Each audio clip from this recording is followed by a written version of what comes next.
ಓಂ ಸದಾಶಿವಸಮಾರಂಭಾಂ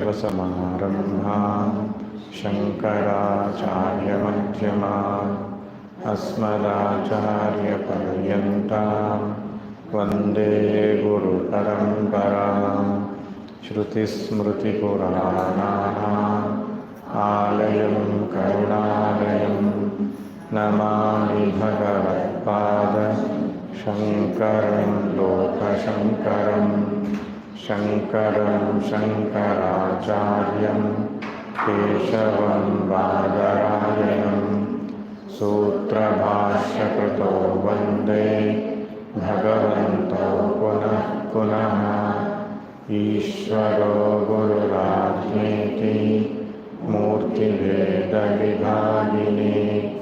ವ್ಯೋಮವದ್ವ್ಯಾಪ್ತದೇಹಾಯ ದಕ್ಷಿಣಾಮೂರ್ತಯೇ ನಮಃ. ದಕ್ಷಿಣಾಮೂರ್ತಯೇ ನಮಃ.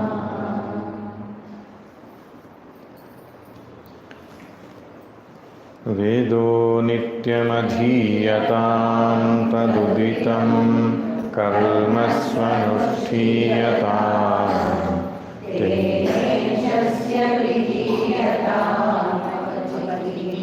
ಕಾಮ್ಯೇವ ತಿಸ್ತ್ಯಜ್ಯತಾಂ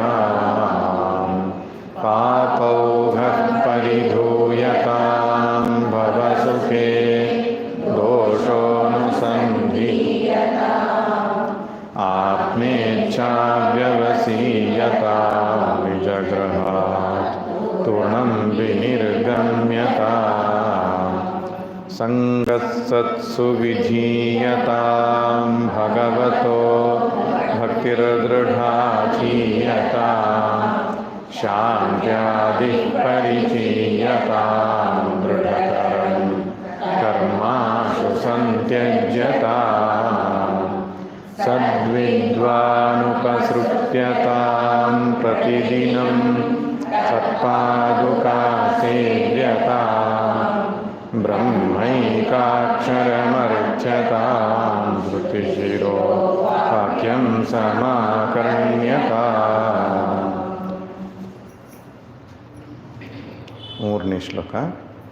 ವಾಕ್ಯಾರ್ಥಶ್ಚ ವಿಚಾರ್ಯತಾಂ ಶ್ರುತಿಶಿರಃ ಪಕ್ಷಃ ಸಮಾಶ್ರೀಯತಾಂ ದುಸ್ತರ್ಕಾತ್ಸು ವಿರಮ್ಯತಾಂ ಶ್ರುತಿಮತಸ್ತರ್ಕೋನುಸಂಧೀಯತಾಂ ಬ್ರಹ್ಮಾಸ್ಮೀತಿ ವಿಭಾವ್ಯತಾಂ ಅಹರಹರ್ಗರ್ವಃ ಪರಿತ್ಯಜ್ಯತಾಂ ದೇಹಂ ಮತಿರುಚ್ಯತಾಂ ಬುಧಜನೈರ್ವಾದಃ ಪರಿತ್ಯಜ್ಯತಾಂ.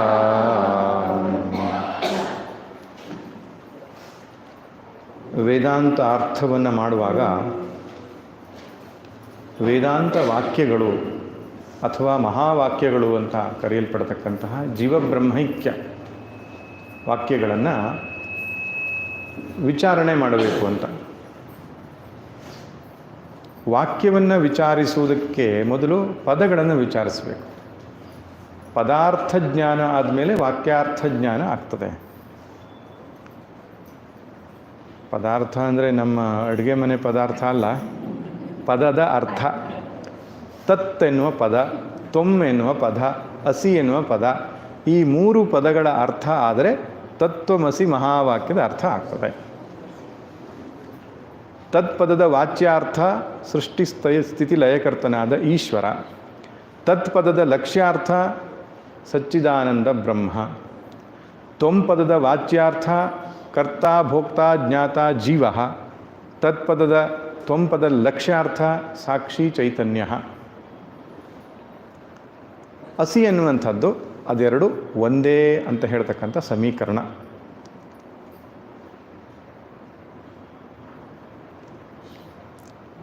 ನಿನ್ನೆ ದಿನ ನಾವು ವಿಚಾರ ಮಾಡ್ತಾ ನೋಡ್ತಿದ್ದೆವು, ಜೀವಬ್ರಹ್ಮ ಐಕ್ಯದಲ್ಲಿ ಪರ್ಯವಸಾನ ಏನಪ್ಪ ಅಂದರೆ ಜೀವಬ್ರಹ್ಮ ಏಕತ್ವ ಸಿದ್ಧಿಯೇ ಹೊರತು ಎರಡು ವಸ್ತುಗಳನ್ನು ಒಂದು ಮಾಡುವ ಪ್ರಕ್ರಿಯೆ ಅಲ್ಲ ಇಲ್ಲಿ ಅನ್ನೋದು ಅರ್ಥವಾಗ್ತದೆ. ಅಲ್ಲಿ ಜೀವ ಅಂತ ಒಂದಿಲ್ಲ, ಅಲ್ಲಿ ಈಶ್ವರ ಅಂತ ಒಂದಿಲ್ಲ, ಅಲ್ಲಿ ಇರುವುದು ಒಂದೇ ಪರಬ್ರಹ್ಮ ಮಾತ್ರ ಎನ್ನುವುದೇ ಐಕ್ಯ. ಈಗ ಐಕ್ಯ ಅನ್ನೋ ಶಬ್ದಕ್ಕೆ ಲೋಕಾರೂಢಿಯಾಗಿ ಇರತಕ್ಕಂತಹ ವ್ಯವಸ್ಥೆ ಏನು? ಪಾತ್ರೆಯ ನೀರನ್ನು ಸಮುದ್ರದ ನೀರಿಗೆ ಹಾಕಿದಾಗ ಪಾತ್ರೆಯ ನೀರು ಸಮುದ್ರದಲ್ಲಿ ಐಕ್ಯ ಆಯಿತು ಅಂತ. ಉಪ್ಪಿನ ಬೊಂಬೆಯೊಂದು ಸಮುದ್ರವನ್ನು ಅಳತೆ ಮಾಡಲಿಕ್ಕೆ ಹೋದಾಗ ಅದು ಐಕ್ಯ ಆಯಿತು ಅಂತ ಹೇಳ್ತಾರಲ್ಲ, ಹಾಗೆ ಇಲ್ಲೇನೋ ಜೀವ ಪರಮಾತ್ಮನಲ್ಲಿ ಹೋಗಿ ಐಕ್ಯವಾಗಿ ಒಂದಾಗಿ ಬಿಡ್ತದೆ ಅಂತ ಅಲ್ಲ. ಹಾಗೇನಾದರೂ ಆಗುವುದಾದರೆ ಅದು ಸರ್ವಥಾ ಭಿನ್ನ ಅಂತ ಆಗ್ತದೆ. ಈಗಲೂ ಭಿನ್ನವಾಗಿಲ್ಲ ಜೀವ ಪರಮಾತ್ಮನಿಗಿಂತ. ಈಗ ಪರಮಾತ್ಮನಾಗಿಯೇ ಇದೆ, ಆದರೆ ಔಪಾಧಿಕವಾಗಿ ಭಿನ್ನತ್ವದ ಭಾನ ನಮಗೆ ತೋರ್ತಾ ಇದೆ. ಅದು ಅವಿದ್ಯೆಯಿಂದ ಉಂಟಾದದ್ದು, ಸರಿಯಾಗಿ ವಿಚಾರ ಮಾಡದೇ ಇರೋದರಿಂದ ಉಂಟಾದದ್ದೇ ಹೊರತು ವಿಚಾರ ಮಾಡಲಾಗಿ ಗೊತ್ತಾಗ್ತದೆ ಈಗಲೂ ಕೂಡ ಜೀವವು ಬ್ರಹ್ಮವೇ ಆಗಿದೆ ಅಂತ. ಘಟಾಕಾಶವಾಗಿರುವ ಆಕಾಶವು ಮಹಾಕಾಶಕ್ಕಿಂತ ಸರ್ವಥಾ ಭಿನ್ನವಾಗಿಲ್ಲ. ಅದು ಈಗಲೂ ಘಟದಲ್ಲಿರುವ ಆಕಾಶ, ಘಟ ಅಂದರೆ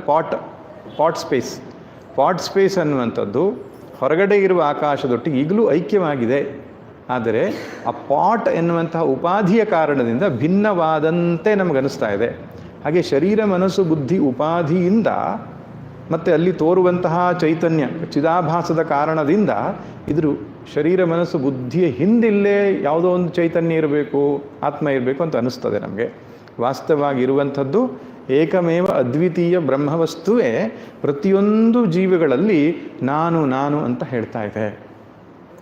ಎರಡು ಬ್ರಹ್ಮವಿಲ್ಲ, ಎರಡು ಆತ್ಮನೂ ಇಲ್ಲ, ಅನೇಕ ಆತ್ಮರೂ ಇಲ್ಲ. ಇರುವುದು ಒಂದೇ ಪರಬ್ರಹ್ಮ ವಸ್ತು ಜೀವವಾಗಿ ಈಶ್ವರನಾಗಿ ತೋರ್ತಾ ಇದೆ. ಈಶ್ವರ ಅಂದರೆ ಇಲ್ಲಿ ಹಿರಣ್ಯಗರ್ಭ ಅಂತ ತೆಗೆದುಕೊಳ್ಬೇಕು. ಹಿರಣ್ಯಗರ್ಭದಲ್ಲಿಯೂ ನಾನು ನಾನು ಅಂತ ಹೇಳ್ತಾ ಇರೋದು ಅದೇ ಬ್ರಹ್ಮವೇ. ಸಕಲ ದೇವತೆಗಳಲ್ಲಿಯೂ ನಾನು ನಾನು ಅಂತ ಹೇಳ್ತಿರೋದು ಅದೇ ಪರಮಾತ್ಮನೇ. ಮನುಷ್ಯರಲ್ಲಿ ಸಕಲ ಜೀವರಾಶಿಗಳಲ್ಲಿ ಎಲ್ಲಿ ನಾನು ನಾನು ಅನ್ನುವಂತಹ ಅರಿವು ತೋರ್ತಾ ಇದೆಯೋ ಅದೆಲ್ಲದರ ಹಿಂದೆ ಇರುವುದು ಒಂದೇ ಚೈತನ್ಯ, ಏಕವಸ್ತು. ಅದು ಆ ಏಕವಸ್ತು ಎನ್ನುವುದು ಅರ್ಥ ಮಾಡ್ಕೊಳ್ಳೋದೇ ಐಕ್ಯ ಅಂತ. ಯಾಕಂದರೆ ಎಷ್ಟೋ ಸಂದರ್ಭದಲ್ಲಿ ಜೀವನ ಬ್ರಹ್ಮನೊಟ್ಟಿಗೆ ಐಕ್ಯ ಮಾಡಬೇಕು, ಈಗ ಹೆಂಗೆ ಮಾಡೋದು ಐಕ್ಯವನ್ನು ಅಂತ ಹೇಳ್ಕೊಂಡು ಭಾಳ ವಿಚಾರ ಮಾಡ್ತಿರ್ತಾರೆ. ದೇಹ ಬಿಟ್ಟು ಎಲ್ಲಿಗೋ ಹೋದ ಮೇಲೆ ಅಲ್ಲಿ ಐಕ್ಯ ಆಗ್ತದೆ ಅಂಥದ್ದೇನಿಲ್ಲ. ಈಗಲೂ ಕೂಡ ಜೀವವು ಬ್ರಹ್ಮವೇ ಆಗಿದೆ. ಹಿಂದೂ ಇತ್ತು, ಈಗಲೂ ಇದೆ, ಎಂದೆಂದೂ ಇರುವಂಥದ್ದು. ಔಪಾಧಿಕವಾಗಿ ನಮಗೆ ಭಿನ್ನತ್ವದ ಭಾವ ಉಂಟಾಗಿದೆ ಅಷ್ಟೇ.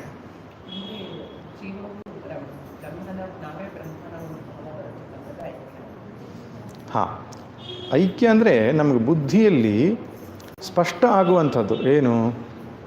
ಈ ಜೀವ ಅನ್ನುವಂಥದ್ದು ಬ್ರಹ್ಮಕ್ಕಿಂತ ಬೇರೆ ಅಲ್ಲ ಅನ್ನುವಂಥದ್ದು ಅಷ್ಟೆ. ಈ ಸಮಷ್ಟಿ ಸೃಷ್ಟಿಗೆ ಆಶ್ರಯವಾಗಿರುವ ಚೈತನ್ಯ ವಸ್ತುವು ಈ ವ್ಯಷ್ಟಿ ಜೀವಕ್ಕೂ ಆಶ್ರಯವಾಗಿದೆ ಅಂತ ಅರ್ಥ ಆಗೋದು. ಸಮಷ್ಟಿ ಸೃಷ್ಟಿಗೆ ಆಶ್ರಯವಾಗಿರತಕ್ಕಂತಹ ಆಧಾರವಾಗಿರುವ ಚೈತನ್ಯವು ವ್ಯಷ್ಟಿ ಶರೀರ ಮನಸ್ಸು ಬುದ್ಧಿಗೂ ಆಧಾರವಾಗಿರೋದು ಒಂದೇ. ಅದು ಎರಡು ಇಲ್ಲ ಅಂತ ಅರ್ಥ ಮಾಡಿಕೊಳ್ಳುವಂಥದ್ದೇ ಐಕ್ಯ. ಅಂದರೆ ನಾವು ಮಾಡುವಂಥದ್ದೇನಿಲ್ಲ ಅಲ್ಲಿ, ಇದಾಗಲೇ ಇದ್ದುಕೊಂಡಿದೆ, ಅದನ್ನು ಅರ್ಥ ಮಾಡಿಕೊಳ್ಳುವಂಥ ಅಷ್ಟೆ. ಆದ್ದರಿಂದ ವಾಕ್ಯಾರ್ಥವನ್ನು ವಿಚಾರ ಮಾಡಬೇಕು ಎಂಬುದಾಗಿ ಹೇಳಿದರು. ವಾಕ್ಯಾರ್ಥದಿಂದ ನಮಗೆ ಸಿದ್ಧವಾಯಿತು ಜೀವ ಮತ್ತು ಈಶ್ವರರಲ್ಲಿ ಯಾವ ಭೇದವಿಲ್ಲ. ಹಾಗಾದರೆ ಇಲ್ಲೊಂದು ವಿಷಯವನ್ನು ಹೇಳಿಯೇ ನಾನು ಮುಂದಕ್ಕೆ ಹೋಗ್ತೇನೆ. ಜೀವ ಈಶ್ವರ ಭೇದವನ್ನು ಹೇಳುತ್ತಲ್ವಾ ಶ್ರುತಿಯು, ವೇದವು ಜೀವ ಈಶ್ವರ ಭೇದವನ್ನು ಹೇಳುತ್ತಲ್ವಾ? ಯಾವಾಗ ಹೇಳುತ್ತೆ? ಉಪಾಸನೆಯ ಕಾಲದಲ್ಲಿ ಹೇಳುತ್ತೆ, ಕರ್ಮದ ಕಾಲದಲ್ಲಿ ಹೇಳುತ್ತೆ. ದೇವತೆಗಳನ್ನು ಆರಾಧನೆ ಮಾಡಿರಿ, ದೇವತೆಗಳು ಒಳ್ಳೆಯದು ಮಾಡ್ತಾರೆ ಅನ್ನೋದನ್ನು ಹೇಳುತ್ತೆ. ಶಿವನನ್ನು ಉಪಾಸನೆ ಮಾಡಿ, ವಿಷ್ಣುವನ್ನು ಉಪಾಸನೆ ಮಾಡಿ, ಈ ಪ್ರಕಾರವಾಗಿಯೂ ಹೇಳುತ್ತೆ. ಹಾಗಾದರೆ ಭೇದವನ್ನು ಹೇಳುತ್ತೆ, ಅಭೇದವನ್ನು ಹೇಳುತ್ತಲ್ವ ಅಂದರೆ ಇದನ್ನೇ ಅರ್ಥ ಮಾಡಬೇಕು. ವ್ಯಾವಹಾರಿಕ ದೃಷ್ಟಿಯಿಂದ ಭೇದವನ್ನು ಒಪ್ಪಿಕೊಳ್ತೇವೆ. ಎಲ್ಲಿ ತನಕ ಅಜ್ಞಾನ ಇದೆಯೋ ವ್ಯಕ್ತಿಗೆ ಅಲ್ಲಿ ತನಕ ಅವನ ಅಂತಃಕರಣ ಶುದ್ಧ ಆಗಬೇಕು. ಉಪಾಸನಾದಿ ಕ್ರಿಯೆಗಳ ಸಂದರ್ಭದಲ್ಲಿ ಭೇದವನ್ನು ಶ್ರುತಿ ಒಪ್ಕೊಂಡಿದೆ. ಯಾರಿಗೆ? ಅಭೇದ ಸ್ವರೂಪನಾದ ಪರಮಾತ್ಮನಿಗೆ ಭೇದವನ್ನು ಅಧ್ಯಾರೋಪ ಮಾಡುತ್ತೆ. ಅದಕ್ಕೆ ಅಧ್ಯಾರೋಪ ಎನ್ನುವ ಶಬ್ದ ಬಳಸ್ತಾರೆ. ಶ್ರುತಿ ಭೇದವೇ ಇಲ್ಲದ ಪರಮಾತ್ಮನಲ್ಲಿ ಭೇದತ್ವವನ್ನು ಆರೋಪಿಸೋದದು. ಯಾಕೆ? ನಮ್ಮನ್ನು ಮೇಲಕ್ಕೆ ಎತ್ತೋದಕ್ಕಾಗಿ. ಆರಂಭದಲ್ಲಿಯೇ ನಿಮಗೆ ಏಕತ್ವದ ಉಪದೇಶ ಮಾಡಿಬಿಟ್ರೆ ಅರ್ಥ ಆಗೋಲ್ಲ ಅನ್ನುವ ಕಾರಣಕ್ಕೆ ಜಗತ್ತಿನಿಂದ ಸ್ವರೂಪವನ್ನು ಬಿಡಿಸಿ ತೋರಿಸುವುದಕ್ಕಾಗಿ ಮತ್ತು ಉಪಾಸನಾದಿಗಳ ಒಂದು ಅಭ್ಯಾಸಕ್ಕೋಸ್ಕರವಾಗಿ ಅದು ಭೇದವನ್ನು ಹೇಳುತ್ತೆ, ಉಪಾಸನಾದಿಗಳನ್ನು ಹೇಳುತ್ತೆ. ಅಂತಿಮವಾದಂತಹ ತೀರ್ಮಾನ ಶ್ರುತಿಯದ್ದೇನಪ್ಪ ಅಂದರೆ ಅಲ್ಲಿ ಜೀವವೂ ಇಲ್ಲ, ಜಗತ್ತೂ ಇಲ್ಲ, ಇರುವುದು ಒಂದೇ ಬ್ರಹ್ಮವಸ್ತು. ಇದು ಅಲ್ಟಿಮೇಟ್ ಡಿಕ್ಲರೇಷನ್. ಆದರೆ ಅರ್ಥ ಮಾಡಬೇಕು, ಅಲ್ಟಿಮೇಟ್ ಡಿಕ್ಲರೇಷನ್ಗೆ ಸಂಸ್ಕೃತದಲ್ಲಿ ಏನು ಹೇಳ್ತಾರೆ, ಪಾರಮಾರ್ಥಿಕ ದೃಷ್ಟಿ, ಪಾರಮಾರ್ಥಿಕ ಎಬ್ಸಲ್ಯೂಟ್ ಅಂತ ಹೇಳ್ತಾರೆ ಇಂಗ್ಲೀಷ್ನಲ್ಲಿ. From absolute angle there is only one thing, ಏಕಮೇವ ಅದ್ವಿತೀಯ ಬ್ರಹ್ಮ ಮಾತ್ರ. ಟ್ರಾನ್ಸೆಂಡೆಂಟಲ್ ಅಂದರೆ ವ್ಯಾವಹಾರಿಕ ಅಂತ ಹೇಳ್ತಾರೆ. ಏನು ಹೇಳ್ತಾರೆ ಅದಕ್ಕೆ? ಟ್ರಾನ್ಸಾಕ್ಷನಲ್ ರಿಯಾಲಿಟಿ, ಟ್ರಾನ್ಸೆಂಡೆಂಟಲ್ ರಿಯಾಲಿಟಿ ಇಂಗ್ಲೀಷ್ನಲ್ಲಿ ಹೇಳೋದು ಅವರಾಗಿ. ವ್ಯಾವಹಾರಿಕ ದೃಷ್ಟಿಕೋನದಿಂದ ಜೀವಿಯು ಅಜ್ಞಾನದ ದೆಸೆಯಲ್ಲಿರುವಾಗ ಅವನಿಗೆ ಭೇದೋಪದೇಶವನ್ನು ವೇದವೇ ಮಾಡುತ್ತೆ, ಅವಶ್ಯಕತೆ ಇದೆ. ಅದೇ ಅವನು ಅಪವಾದವನ್ನು ಮಾಡ್ತಾ ಮಾಡ್ತಾ ಆತ್ಮದ ನೆಲೆಯಲ್ಲಿ ನಿಂತು ನೋಡಿದಾಗ ಅಲ್ಲಿ ಎರಡು ವಸ್ತುವಿಲ್ಲ, ಇರುವುದೊಂದೇ ಪರಬ್ರಹ್ಮ ಚೈತನ್ಯ ವಸ್ತು. ಇದುವೇ ಐಕ್ಯದ ವಿಚಾರ. ತದನಂತರ ಶಂಕರರು ಹೇಳ್ತಾರೆ, ಇದನ್ನು ಸಾಧಿಸುವುದಕ್ಕೆ ನಾವು ಸ್ವತಂತ್ರ ತರ್ಕವನ್ನು ಮಾಡಬಾರದು ಅಂತ ಹೇಳ್ತಾರೆ. ಸ್ವತಂತ್ರ ತರ್ಕ ಅಂತ ಹೇಳಿದರೆ ಸ್ವತಂತ್ರವಾಗಿ ಆಲೋಚಿಸುವಂಥದ್ದು. ನಿನ್ನೆ ದಿವಸ ಹೇಳಿದೆ, ಹಾಗೆ ಮಾಡಿ ಯಾರ್ಯಾರು ಎಡವಿದ್ರು ಅಂತ ಮೀಮಾಂಸಾ ಸಹಾಯವನ್ನು ಅಥವಾ ನ್ಯಾಯದ ಸಹಾಯವನ್ನು, ಸಾಂಖ್ಯರ ಸಹಾಯವನ್ನು ತೆಗೆದುಕೊಂಡು ಈ ವಾಕ್ಯಾರ್ಥವನ್ನು ಮಾಡಲಿಕ್ಕೆ ಹೊರಟ್ರೆ ನಾವು ಎಲ್ಲೋ ಹೋಗಿ ಮುಟ್ತೇವೆ. ಅದಕ್ಕೆ ಕೊನೆಗೆ ಏನೇನೋ ಅರ್ಥ ಹೇಳಬೇಕಾಗ್ತದೆ. ಅತತ್ವಮಸಿ ಅನ್ನುವ ಅರ್ಥ ಹೇಳಬೇಕಾಗ್ತದೆ, ಅಥವಾ ಅವನಿಗೆ ಸೇರಿದವನು ನೀನು ಅಂತ ಅರ್ಥ ಮಾಡಿದೆ ಅಂತ. ತಸ್ಯತ್ವಮಸಿ, ಅವನಿಗೆ ಸೇರಿದವನು ನೀನು ಅಂತ ಅರ್ಥ ಮಾಡ್ಕೊಳ್ಬೇಕಾಗ್ತದೆ, ಅಥವಾ ನೀನು ಅತ್ಯಂತ ಭಿನ್ನ ಎಂಬುದನ್ನೇ ಹೇಳಿದೆ ಎಂಬುದು ಅರ್ಥ ಮಾಡಿಕೊಳ್ಬೇಕಾಗ್ತದೆ.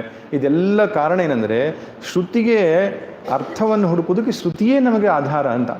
ಭಗವದ್ಗೀತೆಯಲ್ಲಿ ನಿಮಗೆಲ್ಲಾದರೂ ಗೊಂದಲ ಇದ್ದರೆ ಭಗವದ್ಗೀತೆಯ ಇನ್ನೊಂದು ಅಧ್ಯಾಯದಲ್ಲಿ ಉತ್ತರ ಸಿಗುತ್ತೆ ಅದಕ್ಕೆ, ಅಥವಾ ನಿಮಗೆ ಶ್ರುತಿಯಲ್ಲಿ ನಿಮಗೆ ಉತ್ತರ ಸಿಗುತ್ತೆ. ಭಗವದ್ಗೀತೆಯಲ್ಲಿ ಗೊಂದಲ ಆದರೆ ಶ್ರುತಿಯಲ್ಲಿ ಪರಿಹಾರ. ಶ್ರುತಿ ಅಂದರೆ ನಿಮಗೆ ಅರ್ಥ ಆಯ್ತಲ್ಲ, ಉಪನಿಷತ್ತು. ಶ್ರುತಿ ಅಂದರೆ ಉಪನಿಷತ್ತಲ್ಲಿ ಉತ್ತರ ಹುಡ್ಕೋಬೇಕು. ಭಗವದ್ಗೀತೆಯಲ್ಲಿ ಗೊಂದಲ ಆಗಿದೆ ಅಂತ ಹೇಳ್ಕೊಂಡು ಮ್ಯಾನೇಜ್ಮೆಂಟ್ ಟೆಕ್ಸ್ಟಲ್ಲಿ ಉತ್ತರ ಹುಡ್ಕೋದಲ್ಲ, ಅಥವಾ ಪರ್ಸನಾಲಿಟಿ ಡೆವಲಪ್ಮೆಂಟ್ ಟೆಕ್ಸ್ಟಲ್ಲಿ ಉತ್ತರ ಹುಡ್ಕೋದಲ್ಲ. ಶ್ರುತಿಯಲ್ಲಿ ನಿಮಗೆ ಕಠೋಪನಿಷತ್ತಲ್ಲಿ ಏನೋ ಸಮಸ್ಯೆ ಇದೆ, ಬೃಹದಾರಣ್ಯಕದಲ್ಲಿ ಉತ್ತರ ಇದೆ, ಅಥವಾ ಬ್ರಹ್ಮಸೂತ್ರದಲ್ಲಿ ಚರ್ಚೆ ಮಾಡಿದ್ದಾರೆ. ಆದ್ದರಿಂದ ಶ್ರುತಿಗೆಯಲ್ಲಿ ಸಂಶಯ ಬಂದಾಗ, ವೇದದ ವಿಷಯದಲ್ಲಿ ಸಂಶಯ ಬಂದಾಗ ವೇದದಲ್ಲಿಯೇ ನಮಗೆ ಅದರ ಉತ್ತರ ಸಿಗ್ತದೆ. ಮತ್ತು ಅದನ್ನೇ ಗಟ್ಟಿಯಾಗಿ ಹಿಡ್ಕೊಳ್ಬೇಕು. ಸ್ವತಂತ್ರವಾಗಿ ನಾವು ಆಲೋಚಿಸಲಿಕ್ಕೆ ಹೋದರೆ ಸಿಕ್ಕಾಕೊಂಡು ಬೀಳ್ತೇವೆ. ಮತ್ತು ಹೇಗೆ ಆಲೋಚಿಸಬೇಕು ಅನ್ನೋದು ಕೂಡ, ಸಂಶಯವನ್ನು ಹೇಗೆ ನಿವೃತ್ತಿ ಮಾಡಿಕೊಳ್ಬೇಕು ಅನ್ನೋದು ಕೂಡ ಶ್ರುತಿಯೇ ನಮಗೆ ತಿಳಿಸ್ಕೊಡ್ತದೆ. ಈಗ ಉದಾಹರಣೆಗೆ ಶರೀರ ನಾನಲ್ಲ ಎನ್ನುವ ವಿಷಯದಲ್ಲಿ ನೀವು ಹೇಗೆ ತೀರ್ಮಾನ ಮಾಡಬೇಕು ಅನ್ನೋದಕ್ಕೆ ಶ್ರುತಿ ಹೇಳುತ್ತೆ, ಶರೀರ ದೃಶ್ಯತ್ವಾತ್, ಶರೀರ ಆತ್ಮವಲ್ಲ. ಯಾಕಂದರೆ ದೃಶ್ಯತ್ವಾತ್, ಅದು ದೃಶ್ಯವಾಗಿರೋದ್ರಿಂದ. ಯದ್ಯತ್ ದೃಶ್ಯಂ ತತ್ಸರ್ವಂ ಜಡಂ, ಯಾವ್ಯಾವುದು ದೃಶ್ಯವೋ ಅದೆಲ್ಲವೂ ಅನಾತ್ಮ, ಅದೆಲ್ಲವೂ ಜಡ ಎಂಬಂತಹ ಒಂದು ಅದ್ಭುತವಾದ ಒಂದು ತರ್ಕ ನಮಗೆ ಕೊಡ್ತದೆ. ನಾವು ಇನ್ಯಾವುದನ್ನು ಆಶ್ರಯಿಸಬೇಕಾಗಿದೆ? ದೃಶ್ಯ ವಿವೇಕ ಅಂತ ಹೇಳ್ತಾರೆ. ಆತ್ಮನು ಯಾವತ್ತೂ ದೃಷ್ಟ ಆಗಿಯೇ ಇರ್ತಾನೆ, ಆತ್ಮನು ದೃಶ್ಯವಾಗುವುದಿಲ್ಲ. ಇದು ಸ್ಪಷ್ಟವಾಗಿ ಶ್ರುತಿ ಹೇಳ್ತಕ್ಕಂಥ ಮಾತು. ಇದನ್ನು ಗಟ್ಟಿಯಾಗಿ ಹಿಡ್ಕೊಳ್ಬೇಕಂತಲ್ಲ, ಆತ್ಮನು ಎಂದೂ ದೃಶ್ಯ ಆಗುವುದಿಲ್ಲ. ಯಾವುದ್ಯಾವುದು ದೃಶ್ಯವಾಗ್ತದೋ ಅದೆಲ್ಲವೂ ಅನಾತ್ಮ. ಈಗ ಆ ಒಂದು ನೆಲೆಗಟ್ಟಲ್ಲಿ ನೀವು ಚರ್ಚೆ ಮಾಡ್ತಾ ಬನ್ನಿ. ಶರೀರ ದೃಶ್ಯ, ಪ್ರಾಣಗಳು ದೃಶ್ಯ, ಇಂದ್ರಿಯ ದೃಶ್ಯ, ಮನಸ್ಸು ಬುದ್ಧಿಯೂ ಕೂಡ ದೃಶ್ಯ. ಯಾಕೆ? ಸಾಕ್ಷಿಗೆ ಅದು ದೃಶ್ಯವಾಗಿ, ಸಾಕ್ಷಿ ಭಾಸ್ಯ ಅಂತ ಹೇಳ್ತಾರೆ ಅದನ್ನು. ಮನಸ್ಸಿಗೆ ಮನಸ್ಸೇ ದೃಶ್ಯ ಅಲ್ಲ, ಮನಸ್ಸೇ ಮನಸ್ಸನ್ನು ಕಾಣೋಲ್ಲ, ಆದರೆ ಮನಸ್ಸನ್ನೂ ಕಾಣುವುದಕ್ಕೆ ಒಳಗೆ ಚೇತನ ಇದೆ.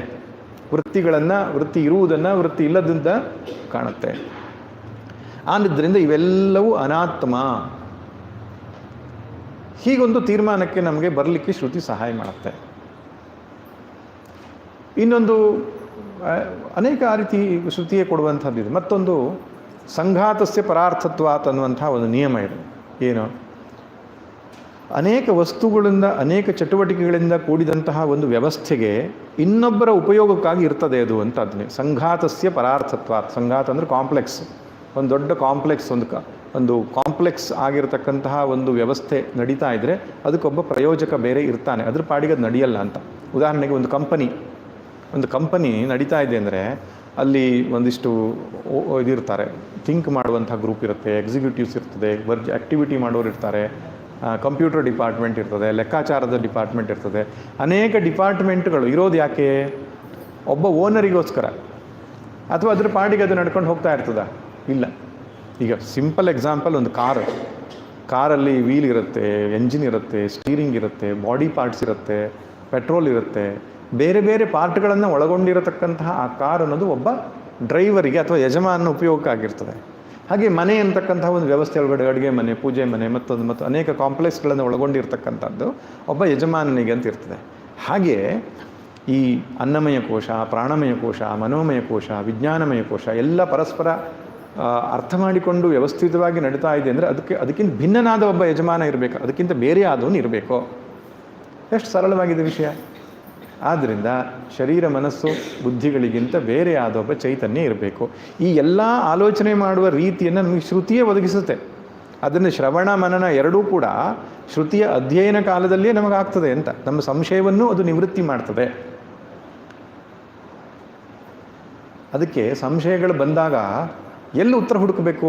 ಇದು ಬಹಳ ಮುಖ್ಯವಾದ ವಿಷಯ. ಶ್ರುತಿಯಲ್ಲೇ ಉತ್ತರ ಹುಡುಕಬೇಕು. ನಂಗೆ ಅರ್ಥ ಆಗಲಿಲ್ಲ ಸ್ವಾಮೀಜಿ, ಏನು ಮಾಡಬೇಕು ನಾನು? ಮತ್ತೊಂದು ಸಲ ಶ್ರವಣ ಮಾಡಬೇಕು. ಭಗವದ್ಗೀತೆ ನನಗೆ ಅರ್ಥ ಆಗಲಿಲ್ಲ, ಏನು ಮಾಡಬೇಕು? ಇನ್ನೊಂದು ಸಲ ಶ್ರವಣ ಮಾಡಬೇಕು. ಸಂಶಯಗಳನ್ನು ಬಲ್ಲವರಿಂದ ನಾವು ಕೇಳಿ ತಿಳ್ಕೊಳ್ಬೇಕು. ಯಾರು ಪರಂಪರೆಯಿಂದ ಅಧ್ಯಯನ ಮಾಡಿ ಸಂಶಯವನ್ನು ನಿವೃತ್ತಿ ಮಾಡಿಕೊಂಡಿದ್ದ,